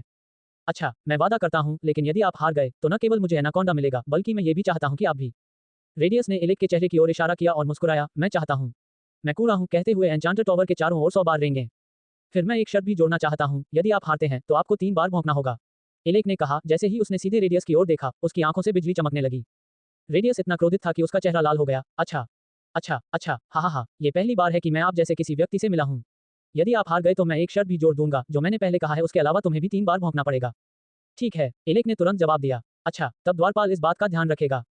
वह, हा हा हा, उसके जैसा कोई व्यक्ति इस दांव को देखने के योग्य नहीं है। मैं चाहता हूँ कि हर कोई इसे देखे। एन्चांटर टॉवर के अंदर एक प्रतियोगिता मैदान है ना? एलेक ने मुस्कुराते हुए कहा। भाई, क्या तुम चाहते हो कि पूरा साम्राज्य इसे देखे? क्या तुम डरते हो? मुझे बस यही लगता है कि आप एन्चांटेड टॉवर में प्रवेश करने के योग्य नहीं हैं। क्या आप जानते हैं कि इस स्थान में प्रवेश करने वाले प्रत्येक व्यक्ति को एक शुल्क देना पड़ता है? टकराना, टकराना, टकराना। इससे पहले कि रेडियस अपनी बात समाप्त कर पाता, एलेक ने अपना हाथ लहराया और उसके अंतरिक्ष बैग से सोने के सिक्के गिर गए, जिससे उसके सामने एक छोटा सा पहाड़ बन गया। हे भगवान, सोने के सिक्के, बहुत सारे सोने के सिक्के। धिक्कार है, एक देहाती लड़के के पास इतने सारे सोने के सिक्के कैसे हो सकते हैं? उसे फिर से देखो, उसके पास एक बीस्ट फ्लेम है। क्या तुम्हें लगता है कि वह गरीब है? ये भी सच है, लेकिन यह बहुत अमीर है। क्या वह कोई कुलीन है? मुझे नहीं पता, लेकिन मैं पुष्टि कर सकता हूँ कि वह रईसों से ज्यादा कमतर नहीं है। सोने के सिक्कों का पहाड़, ये पहली बार है जब मैंने इतने सारे सोने के सिक्के देखे हैं। एलेक ने अपने आसपास लोगों को बातें करते हुए सुना और बेहद खुश हुआ। हाँ। मेरी और अधिक प्रशंसा करो, मेरी और अधिक प्रशंसा करो। रेडियस ने भौहें सिकोड़ ली और अपने सामने सोने के सिक्कों के पहाड़ को देखा, थोड़ा भ्रमित महसूस कर रहा था। उसे नहीं पता था कि ऐसे देहाती व्यक्ति के पास इतने सारे सोने के सिक्के क्यों हैं। इस समय द्वारपाल भी डर गया, उसने अपना मुंह खोला, आंखें बड़ी की और सोने और तांबे के पहाड़ की ओर देखा। एलेक ने द्वारपाल की ओर देखा और तिरस्कारपूर्वक मुस्कुराया। ध्यान से देखो, क्या तुम कह रहे हो कि मैं एन्चांटेड टॉवर में प्रवेश करने के लिए शुल्क का भुगतान नहीं कर सकता? क्या तुम मुझे नीची दृष्टि से देखते हो? यहाँ 20,000 से अधिक सोने के सिक्के हैं, जो मेरे लिए जमीन का एक छोटा सा टुकड़ा खरीदने और वहां का स्वामी बनने के लिए पर्याप्त हैं। इससे साबित होता है कि मैं किसी रईस से कमतर नहीं हूँ। अच्छा, क्या मैं अंदर जाने के योग्य हूँ? द्वारपाल को पसीना आने लगा और उसने डर से सिर हिलाया। ठीक है, आप अंदर जा सकते हैं। एलेक ने द्वारपाल के सामने जमीन पर एक सोने का सिक्का फेंक दिया। इसे दान के रूप में सोचो। अगली बार दूसरों को नीचा दिखाने के लिए अपनी कुत्ते की आंखों का उपयोग मत करो। द्वारपाल को बहुत अपमानित महसूस हुआ, वह इतना क्रोधित हुआ कि उसका चेहरा लाल हो गया। लेकिन अभी उसे नाराज होने का कोई हक नहीं था। एलेक के पास इतने सारे सोने के सिक्के थे कि उन्होंने एक पहाड़ को ढेर कर दिया। उसके पास इतने सोने के सिक्के थे कि उसे कुचलकर मार डाला जा सकता था।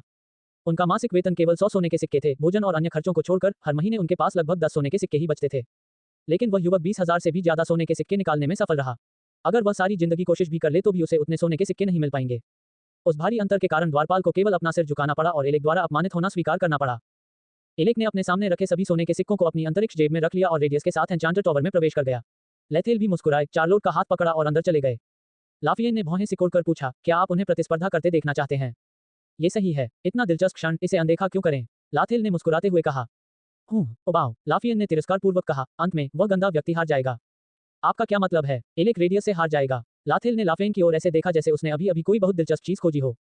क्या आपको लगता है वह जीतेगा? लाफियन ने अपना सिर हिलाया, भले ही उसके पास बीस्ट फ्लेम हो, लेकिन उसे प्रशिक्षित नहीं किया गया है, न ही उसने फार्मासिस्ट एन्चांटर बनने के लिए कोई परीक्षा उत्तीर्ण की है, वह जीत नहीं सकता। फार्मासिस्ट एन्चांटर बनने के लिए व्यक्ति को अध्ययन, अभ्यास और शोध में लंबा समय बिताना होगा। फिर आपको फार्मासिस्ट एन्चांटर बनने के लिए योग्य बनने के लिए एक बेहद कठिन परीक्षा से गुजरना होगा।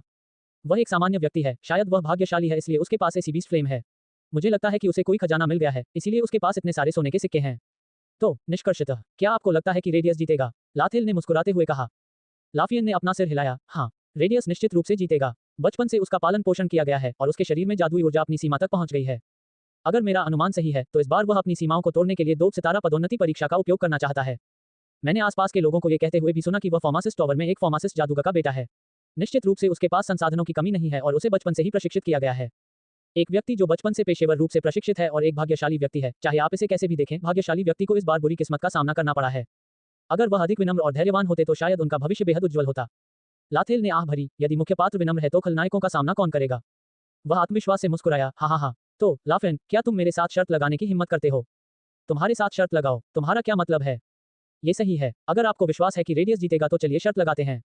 अच्छा, लाफियन ने भौहें चढ़ा दी, उसने अपनी ठुड्डी ऊपर उठाई, उसकी अभिव्यक्ति बेहद अहंकारी थी। मुझे यकीन है रेडियस जीतेगा। मुझे यकीन है कि एलेक जीतेगा। अगर एलेक जीतता है तो मैं तुम्हें एक चुंबन दूंगा। अगर रेडियस जीतता है तो तुम मुझे एक चुंबन दोगे, ठीक है? लाफियन, ओए, मुझे ऐसा क्यों लगता है कि चाहे कोई भी जीते, इससे आपको ही फायदा होगा। क्या तुम्हें मुझ पर विश्वास नहीं है? क्या तुम्हें लगता है कि मैं तुम्हें पसंद करता हूँ? नहीं, क्या आपको मैं पसंद हूँ? नहीं, यह अच्छा है, हम दोनों एक दूसरे को पसंद नहीं करते हैं, इसलिए चुंबन एक प्रकार की सजा है ना? तो अगर एलेक जीत गया तो तुम मुझे क्यों चूमोगे? लाफियन ने भौहें सिकोड़कर पूछा। क्योंकि मेरा व्यक्तित्व बहुत दयालु है, मैं नहीं चाहता कि आप कष्ट सहें, इसीलिए मैं कष्ट सहना चाहता हूँ। जिसे आप प्यार नहीं करते उसे चूमने से अधिक दर्दनाक कुछ भी नहीं है। लाफियन, उसने भौहें सिकोड़ ली, उसे लगा कि कुछ गलत है, लेकिन उसे ये भी लगा कि लाथेल की बातें बहुत उचित थीं। क्या गलत है? क्या आपको विश्वास नहीं है कि रेडियस जीतेगा? तुम बस चुप रहो, मैं सोचना चाहता हूँ। सोचो। ऐसा लगता है जैसे तुम्हें हारने का डर है। ठीक है, चलो मान लेते हैं कि मैंने कुछ नहीं कहा। अच्छे, मैं सहमत हूँ। ऐसा मत सोचिए कि मैं आपसे डरता हूँ। ठीक है, मुझे आशा है कि जब आप हारेंगे तो आप अपनी बात से पीछे नहीं हटेंगे।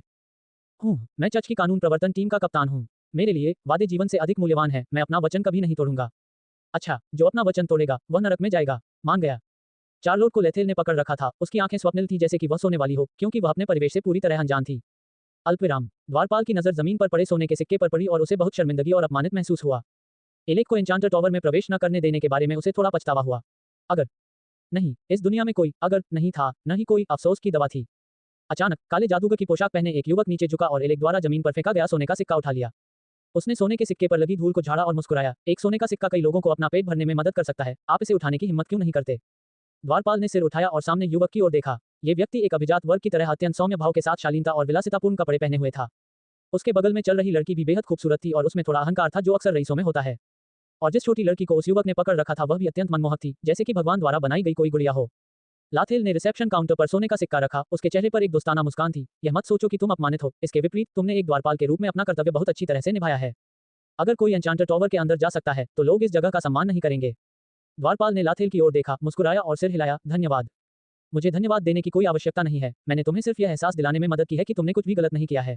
गलत व्यक्ति वह है, उसने गंदे कपड़े पहने हुए हैं और अंदर प्रवेश करना भी इस जगह के लिए एक प्रकार का अपमान है। लेकिन द्वारपाल कुछ कहना चाहता था लेकिन लाथेल ने उसे तुरंत टोक दिया। चिंता मत करो, बस अपना काम ठीक से करो। द्वारपाल मुस्कुराया और सिर हिलाया। उसने पूछा, तो हर कोई अंदर जाना चाहता है? ये सही है, मेरा परिवार अंदर घूमने जाना चाहता है। यदि संभव हो तो मैं ये देखने की अपनी क्षमता का परीक्षण करना चाहता हूँ कि क्या मैं एक जादूगर बन सकता हूँ। परिवार। लाफियन ने भौहें चढ़ा दी। उसकी कोहनी ने लाथेल के कूल्हे को धीरे से धक्का दिया, जिससे उसे इतना दर्द हुआ कि उसने अपने दांत भींच लिए। भले ही लाफेन ने उसे धीरे से धक्का दिया, लेकिन उसकी ताकत ही असली चीज थी। हा, ठीक है, प्रवेश शुल्क प्रति व्यक्ति 1 सोने का सिक्का है। लेकिन ठीक है, ये रहे 5 सोने के सिक्के। यह ज्यादा मत बोलो, 3 सोने के सिक्के प्रवेश शुल्क है, शेष 2 सोने के सिक्कों को एक और दोस्त बनाना माना जाता है, ठीक है? हा, बिल्कुल ठीक है। अगर आपको किसी मदद की जरूरत है तो आप किसी भी समय मेरे पास आ सकते हैं और मैं आपकी मदद करने की पूरी कोशिश करूंगा। लाथेल मुस्कुराया और फिर लाफियन और चार्लोट के साथ इमारत में प्रवेश किया। लाफेन ने लाथेल की ओर कुछ अजीब ढंग से देखते हुए अपनी बाहें अपनी छाती के ऊपर से पार कर लीं। ओए, तुम्हें जो कहना है कहो, मुझे उन डरावनी निगाहों से मत देखो। लगता है आप भी अच्छे इंसान हैं। वास्तव में, लाथेल ने मुस्कुराते हुए कहा, मैं उतना अच्छा इंसान नहीं हूँ जितना आप सोचते हैं। मैं भी एक सामान्य इंसान हूँ, मैं बहुत स्वार्थी हूँ, बहुत लालची हूँ, मुझे भी आप जैसी खूबसूरत लड़कियां पसंद हैं।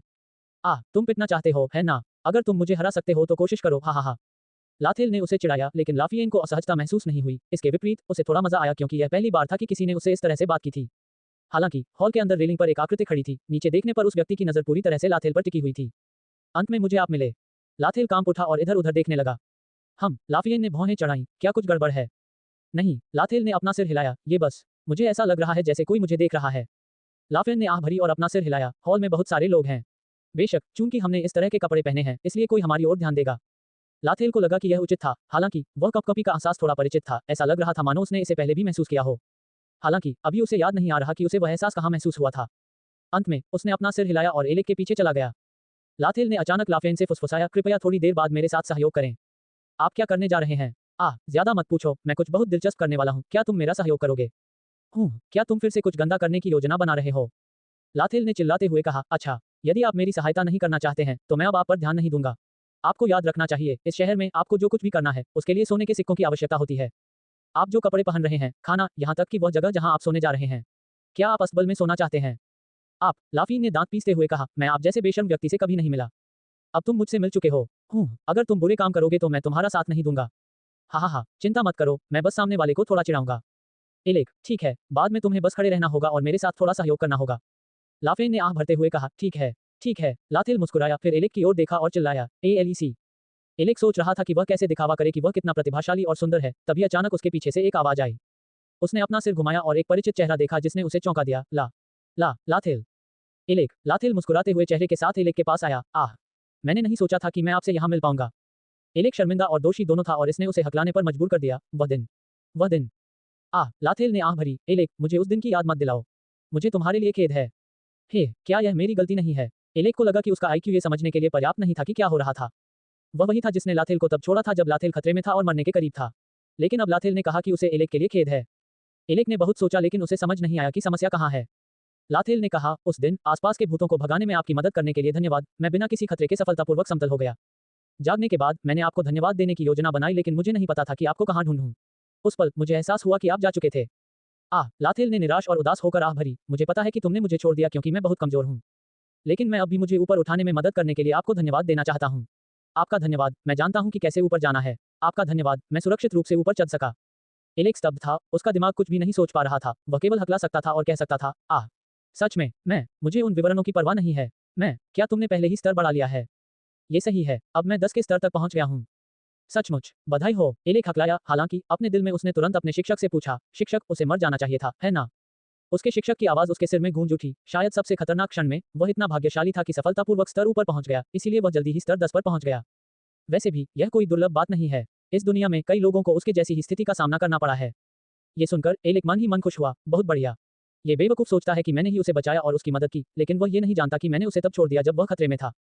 यह अच्छा है, मैं उसका उपयोग कर सकता हूँ। रुको। एलेक ने अब लाथेल के कपड़े पहनने के तरीके पर ध्यान दिया, जो बेहद सुंदर और विनम्र था। उसने फिर से अपनी ओर देखा और सचमुच वह एक भिखारी जैसा लग रहा था। एलेक ने भौहें चढ़ाईं और कहा, लाथेल, ऐसा लगता है कि तुम्हारी किस्मत अच्छी है।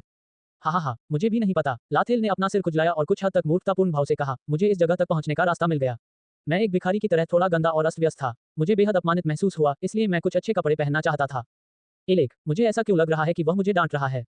लाथेल ने आगे कहा, यही कारण है कि मैंने आपके साथ साझा किए गए पैसे का उपयोग एक सुंदर पोशाक खरीदने और थोड़ा अधिक साफ सुथरे कपड़े पहनने के लिए किया, ताकि दूसरों द्वारा मुझे नीचा न देखा जाए। कॉकरोच की तरह, अगर कोई एक साधारण कॉकरोच देखता है तो वे उसे कुचलकर मार डालना चाहेंगे। लेकिन क्या होगा अगर उस कॉकरोच में 5 रंग हों या 6 रंग हों? निश्चित रूप से वह कॉकरोच भी मर जाएगा, लेकिन कम से कम मरने के बाद कई लोगों द्वारा इसकी प्रशंसा की जाएगी और यह बेहद प्रसिद्ध हो जाएगा। मैं भी यही चाहता हूँ, कम से कम अगर मैं मर भी जाऊं तो ऐशो आराम से मरना चाहता हूँ और दूसरों से सम्मान पाना चाहता हूँ। एलेक, वह मुझे जरूर डांट रहा है, ये तो तय है। लाथेल ने कुछ याद करने का नाटक किया। उसने लाफियन और चार्लोट का हाथ खींचा और एलेक के सामने चला गया। हालांकि लाफियन की आंखों में थोड़ी परेशानी दिखी, लेकिन उसने विरोध नहीं किया। एलेक, मैं तुम्हें अपनी प्रेमिका लाफियन से मिलवाता हूँ।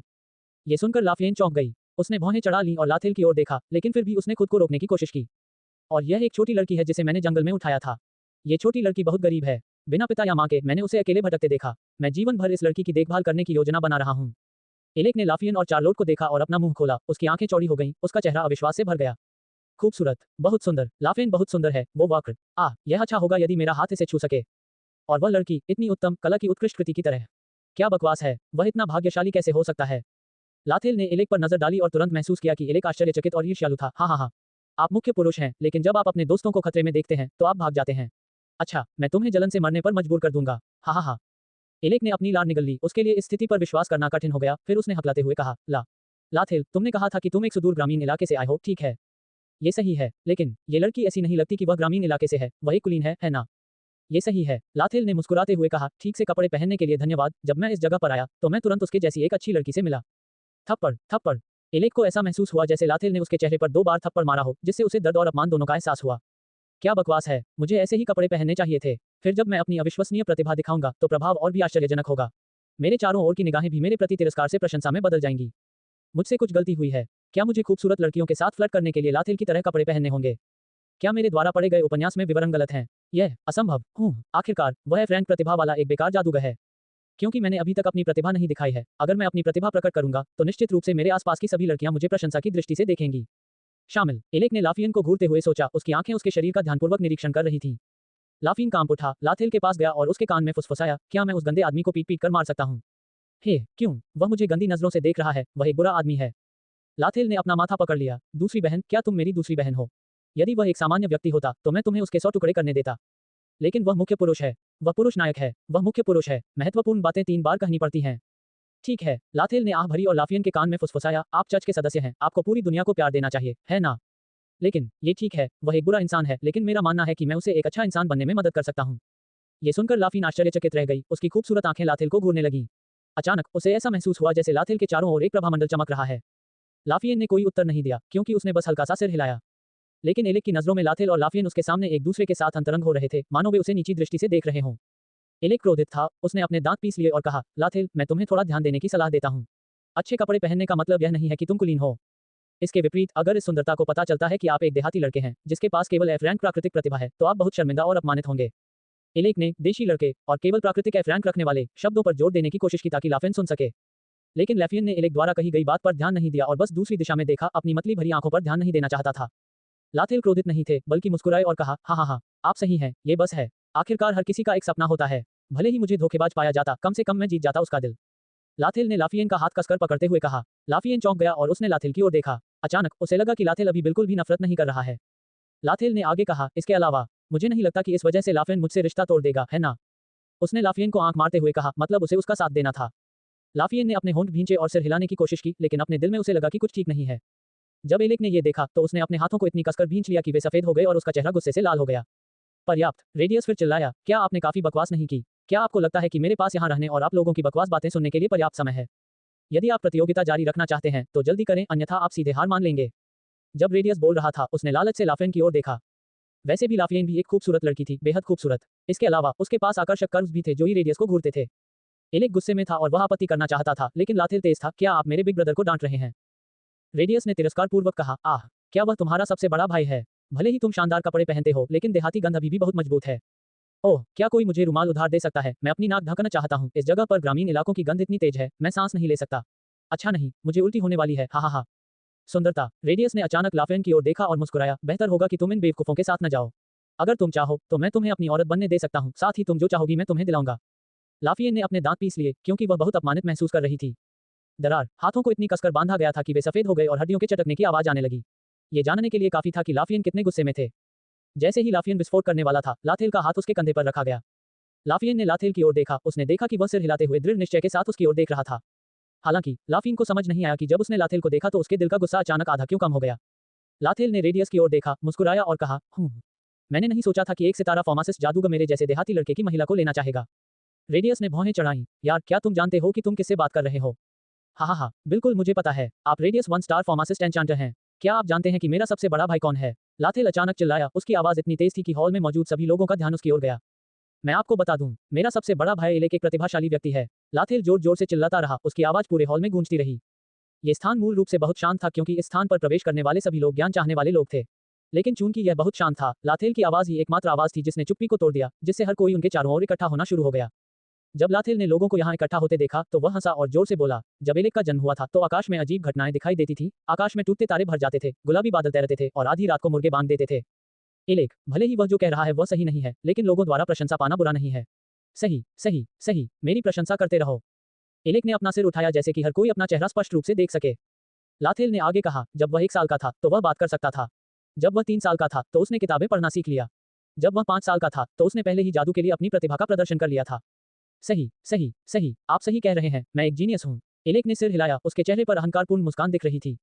जब वह 6 साल का था तो वह जादुई तलवारबाज बन गया। जब वह 7 साल का था तो उसने अपनी दादी के स्नानघर में झांकना सीखा। जब वह 8 साल का था तो वह जानता था कि लड़कियों के साथ फ्लर्ट कैसे किया जाता है। सही सही सही, आप सही हैं, मैं उस तरह का व्यक्ति हूँ। रुको, कुछ सही नहीं है। जब वह 9 साल का था तो उसे पता था कि मल का स्वाद कैसा होता है। जब वह 10 साल का था तो वह जानता था कि उत्तेजना पाने के लिए अन्य लड़कियों को कैसे आकर्षित किया जाए। एलेक, रेडिसू, लाफेन, हर कोई। जब वह 11 साल का था तो उसे पता था, बस बहुत हो गया, बहुत हो गया। एलेक ने तुरंत लाथेल का मुंह बंद कर दिया, उसका चेहरा डर से भरा हुआ था। बस चुप रहो, तुम किस बारे में बात कर रहे हो? लाथेल ने एलेक का हाथ दूर धकेल दिया और शर्म से मुस्कुराया, आह, क्षमा करें, मेरे पास सोचने का समय नहीं था, इसलिए मैंने कुछ गलत कहा। आप मेरे सबसे बड़े भाई हैं, आप नाराज नहीं होंगे, है ना? एलेक क्रोधित होना चाहता था, लेकिन लाथेल के शर्मीले चेहरे को देखकर वह केवल आह भर सका और कह सका, ठीक है, मैं क्रोधित नहीं हूँ, लेकिन आप मेरे बारे में उस तरह से बात भी नहीं कर सकते। मुझे क्षमा करें, हा हा हा। आप। रेडियस एक कदम पीछे हट गया, उसका चेहरा चिंता और अवमानना से भरा हुआ था। जब उसने एलेक की ओर देखा, उसने अपनी नाक और मुंह को ढकने के लिए एक रुमाल निकाला और कहा, आप जानते थे कि 9 साल की उम्र में मल कैसे खाना चाहिए? उद्धरण चिन्ह। Alec, puff. लाफियन अब और नहीं रुक सका और मुस्कुराया, उसकी मुस्कान फूल की तरह उज्ज्वल थी। एलेक और रेडियस ने लाफियन को मुस्कुराते हुए देखा और तुरंत ठिठक गए, पूरी तरह से भूल गए कि वे किस बारे में बात कर रहे थे। हा हा हा, ये सही है। लाथेल अचानक चिल्लाया, तुम 9 साल की उम्र में क्या कर रहे थे? क्या तुम मल खाना जानते हो? धिक्कार है, तुम लोगों को मुझसे दूर हो जाना चाहिए, ये घृणित है। मैं अब और प्रतिस्पर्धा नहीं करना चाहता, तुम लोग बहुत घृणित, बहुत गंदे हो। रेडियस ऐसे पीछे हट गया मानो किसी संक्रामक रोग से पीड़ित व्यक्ति से दूर जा रहा हो। अचानक आसपास की भीड़ भी एलेक से दूर चली गई और बकझक मच गई। मुझे लगता है कि दूरदराज के कस्बों में लोगों का जीवन बहुत दयनीय है, लेकिन मैंने नहीं सोचा था कि यह इतना दयनीय है कि उन्हें खाना पड़ेगा। ओह, अब बात मत करो, मुझे उल्टी होने वाली है। उसके कपड़े पहनने के तरीके को देखकर यह पता चल जाता है कि उसने खाना खा लिया है। ठीक है, अब और नहीं, और नहीं। ये घृणित है, अभी मुझे सड़ी हुई गंध आ रही थी, लेकिन मैंने नहीं सोचा था कि यह उस देहाती लड़के के मुंह से आ रही थी। उससे दूर रहो, इससे बदबू आ रही है। लाथेल ने चार्लोट का हाथ पकड़ लिया और लाफियन भी पीछे हट गए, वे सभी एलेक से एक कदम दूर हो गए। पक्स, एलेक ने गुस्से से लगभग मुंह से खून उगल दिया। पहले कभी उन्हें इस तरह अपमानित नहीं किया गया था। उसने क्या उगल दिया? भीड़ अचानक चिल्ला उठी। उसके पास मत खड़े रहो, यह मल हो सकता है, घृणित है। एलेक रोना चाहता था, लेकिन वह रो नहीं सका। इस समय वह बस आत्महत्या करना चाहता था और फिर शुरू करना चाहता था। जब वह इस दुनिया में आया तब भी उसे अन्य लोगों द्वारा अपमानित क्यों किया जा रहा था? वह बस थोड़ा सा झुकना चाहता था, वह बस रेडियस को थोड़ा थप्पड़ मारना चाहता था। क्यों इस तरह सब कुछ उसके हाथ से क्यों निकल गया? ठीक है, बड़े भाई, अब अपना मुंह मत खोलना, यहाँ हर कोई अपनी नाक ढक रहा है। लाथेल ने अपनी नाक छुपा ली और कहा, हर किसी को लगता है कि आप वास्तव में एक बहादुर व्यक्ति हैं, जो खाने की हिम्मत करते हैं। ओह, ठीक है, मैं अब और नहीं कहूंगा। क्या शर्म की बात है, आप वास्तव में। ओह, रेडियस अभी आधा बोल ही रहा था कि उसे उल्टी जैसा महसूस हुआ। तुम में मेरे सबसे बड़े भाई को तुच्छ समझने की हिम्मत है। लाथेल चिल्लाया। पर्याप्त, एलेक भी चिल्लाया। उन्होंने लाथेल को टोकते हुए कहा, रेडियस, क्या तुम अब भी प्रतियोगिता जारी रखना चाहते हो? यदि आप जारी नहीं रखना चाहते तो आप हार मान सकते हैं। क्या तुम्हें लगता है कि मैं तुमसे डरता हूँ? ओह, हा, लाफियन ने अपना पेट पकड़ लिया और हंस पड़ी। ये पहली बार था जब वह इतनी हंसी थी। वह जोर जोर से हंसती रही जब तक कि उसके पेट में दर्द न हो गया। लेथेल, तुम बहुत बुरे इंसान हो, हा। लाथेल, ओए, आखिरकार आप चर्च की कानून प्रवर्तन टीम के कप्तान हैं। लाथेल ने लाफियन से फुसफुसाया। लेकिन आप, हा, पर्याप्त, एलेक ने अपना नियंत्रण खो दिया और चिल्लाया, जो मुझ पर हंसने की हिम्मत करेगा, मैं उस व्यक्ति को मार डालूंगा। लाफियन ने हंसना बंद कर दिया। उसने भौहें सिकोड़ ली, सीधी खड़ी हो गई। अचानक उसके हाथ में प्रकाश की एक किरण चमकी। उसके हाथ में प्रकाश का एक भाला दिखाई दिया। ये देखकर एलेक आश्चर्य से उछल पड़ा। रेडियस को भी डर लग रहा था क्योंकि उसे प्रकाश के उस भाले से भारी मात्रा में ऊर्जा महसूस हुई। क्या तुम मुझ पर चिल्ला रहे हो? लाफियन की आंखें शीतलता से भर गईं। हॉल में कोई हवा नहीं थी, लेकिन ऊर्जा की धाराएं हवा की तरह बह रही थी, जिससे उसके बाल लहरा रहे थे। एलेक को भी डर लग रहा था। उसे लग रहा था कि उसकी जान को खतरा हो रहा है। नहीं, मैं, एलेक हकलाया और एक कदम पीछे हट गया। गुरु, शिक्षक, जल्दी से मुझे बचा लो, मुझे बचा लो, एलेक चुपचाप चिल्लाया। शांत हो जाएं, एलेक के शिक्षक ने कहा, शांत हो जाओ, यहाँ बहुत सारे लोग हैं, विशेष रूप से बहुत उच्च स्तर के स्वामी, मैं उपस्थित नहीं हो सकता। चिंता मत करो, यह एन्चांटर टॉवर है, वह निश्चित रूप से तुम्हें नहीं मार सकती। अधिक से अधिक, तुम केवल मामूली रूप से घायल हो जाओगे। एलेक, रोशनी के उस भाले को देखकर क्या तुम्हें लगता है कि मुझे थोड़ी सी चोट लग जाएगी? अरे, ओए, वह प्रकाश का भाला, वह चमक रहा है, मैं मरने जा रहा हूँ। लाथेल ने लाफियन के कंधे पर अपना हाथ रखा, उसे पीछे खींचने की कोशिश की लेकिन तब तक बहुत देर हो चुकी थी। लाफियन ने अपना भाला उठाया, आपका फैसला, मौत। प्रकाश का भाला लाफियन के हाथ से छूट गया और एलेक की ओर दौड़ा, जिससे एलेक और सभी लोग आश्चर्यचकित हो गए। हालांकि लाथेल को इसकी बिल्कुल भी परवाह नहीं थी। आखिरकार एलेक मुख्य पात्र है, यदि वह इतनी आसानी से मर जाता तो सभी उपन्यास केवल पहले 10 अध्यायों में समाप्त हो जाते। एलेक डरा हुआ था, प्रकाश भाले की गति बहुत तेज थी, वह केवल भाले को अपनी ओर दौड़ते हुए देख सकता था। इसी समय एलेक के सामने अचानक एक आकृति प्रकट हुई। उस व्यक्ति ने अपना हाथ बाहर की ओर घुमाया। उस व्यक्ति के हाथ की नोक भाले की नोक को हल्के से छू रही थी। अंतरिक्ष पानी की सतह की तरह था क्योंकि अनगिनत लहरें उस व्यक्ति के हाथ को केंद्र में रखकर फैल रही थी। भाला रुक गया, फिर धीरे धीरे प्रकाश के अनगिनत कणों में विलीन हो गया जो फिर पूरी तरह से गायब हो गया। लाफियन चौंक गई। ये पहली बार था जब उसने किसी को उसके प्रकाश के भाले को इतनी आसानी से दूर करते देखा था। किसी को उसे बचाते हुए देखकर एलेक बहुत खुश हुआ। हा, मुझे ये पता था, मैं जानता था, मैं मुख्य किरदार हूँ, मैं यहाँ कैसे मर सकता हूँ। भीड़ भी तब चौंक गई जब उन्होंने उस व्यक्ति को देखा जो अभी प्रकट हुआ था। वह है, ये निश्चित रूप से वह व्यक्ति है, ये गलत नहीं हो सकता। हे भगवान, मुझे आज उसे इतने करीब से देखने की उम्मीद नहीं थी। उसे इतनी दूर से देखकर अगर मैं मर भी जाऊं तो मुझे कोई अफसोस नहीं है। इतना सुंदर क्या है? ये सुंदरता का अवतार है। नहीं, ठीक है, जितना अधिक मैं देखता हूँ उतना ही मुझे लगता है कि मैं मंत्रमुग्ध होने वाला हूँ। वह लगभग 30 साल की एक महिला थी, उसकी लंबाई 175 सेमी थी, उसके प्लेटिनम रंग के बाल कांच की तरह थे जो उसकी कमर तक लटक रहे थे। उसने एक ढीला काला जादूगर का लबादा पहना था जिससे उसका पूरा शरीर ढका हुआ था। ठीक वैसा ही जैसा कि उसके आसपास के लोग कह रहे थे, वह सुंदरता का अवतार लग रही थी। वह इतनी खूबसूरत थी कि लोग हमेशा उसे बस देखते रहना चाहते थे। हालांकि उसके चेहरे पर थोड़ा आलस्य और उदासीनता झलक रही थी, जैसे कि उसके आसपास की हर चीज का उससे कोई लेना देना नहीं था। लाथेल ने भी उस महिला को देखा तो दंग रह गया। आखिरकार वह एक साधारण व्यक्ति ही था। किसी सुंदर स्त्री को देखना और उसकी ओर न देखना घोर अपराध होगा। लाफिन ने लाथेल को उस महिला की ओर देखते हुए देखा और तुरंत असहज महसूस किया। वह आगे बढ़ी और उसकी कमर पर चुटकी काट ली। लाथेल कराह उठा, उसने भौहें सिकोड़ ली और लाफेन की ओर देखा। लाफियन ने बस मुंह बनाया, अपनी बाहें मोड़ ली और दूसरी दिशा में देखा। एलेक और भी अधिक दुखी था। जब उसने उस औरत को देखा तो अपना मुंह खोला लेकिन लार की धारा सी बह निकली। चिकित्सकों, एलेक, अंकुश, शिक्षक। एलेक की आवाज ने उसे चौंका दिया और उसने अपना मुंह पोंछने के लिए अपनी आस्तीन का उपयोग किया।